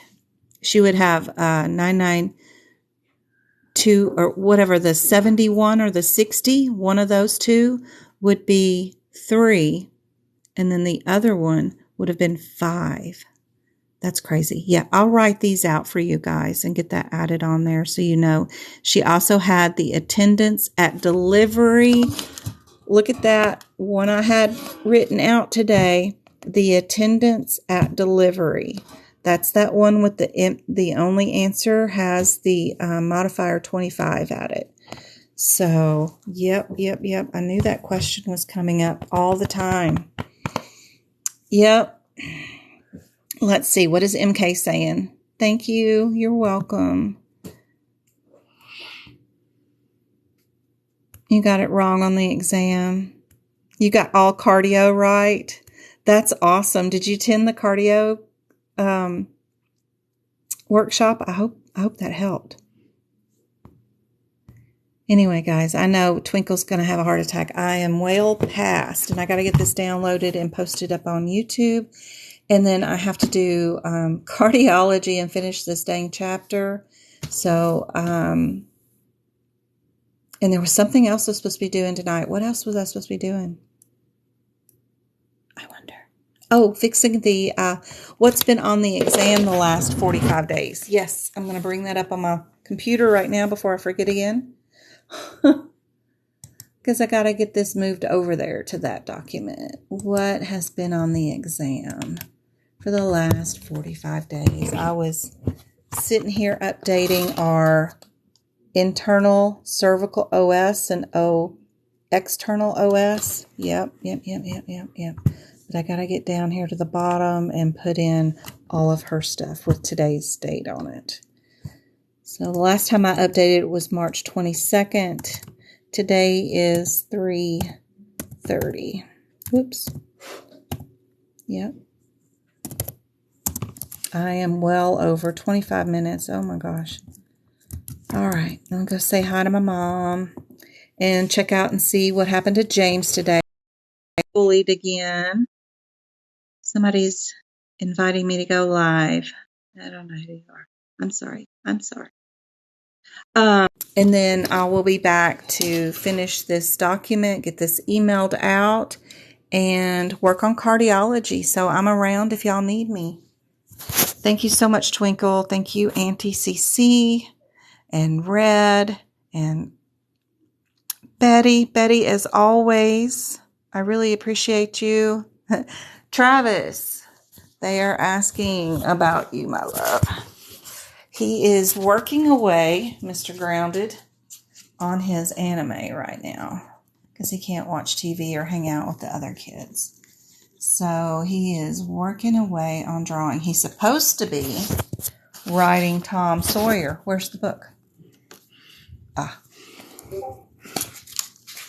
So while he's grounded, I have him writing the book from one end to the other. It's big font. It's not like it's like scary big book. You know, it's little. It's manageable. But that's the font in the book, and this is his handwriting. He's got some crazy skills with the handwriting, but that's what he's been doing since he's been in trouble. You're starting to get a little sloppy here on that handwriting, mister. Can't even tell what that says compared to when he's nice and he's writing it correctly. You can really tell the difference. When he gets mad or tired, he gets a little bad with that handwriting. But yeah, that he's hyper focused right now. Yep. He's got lots of practices writing sentences ever since kindergarten. That's what got him good handwriting is that every time he come home from school, I will be nice to my teacher. I will not talk during lunchtime, which I thought was awful. I mean, they're trying to sit and freaking listen to the teacher for so many hours. They can't talk while they eat breakfast or eat lunch. I don't know. But anyway, he always had to write sentences, and that got his handwriting really pretty for sure. He had lots of practice. Right now, he's working on his drawings. All right, guys.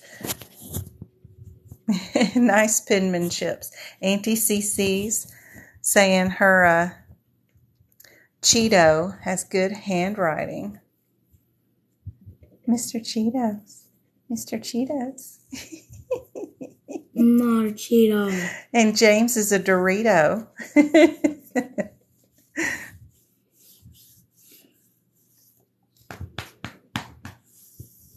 All right, guys.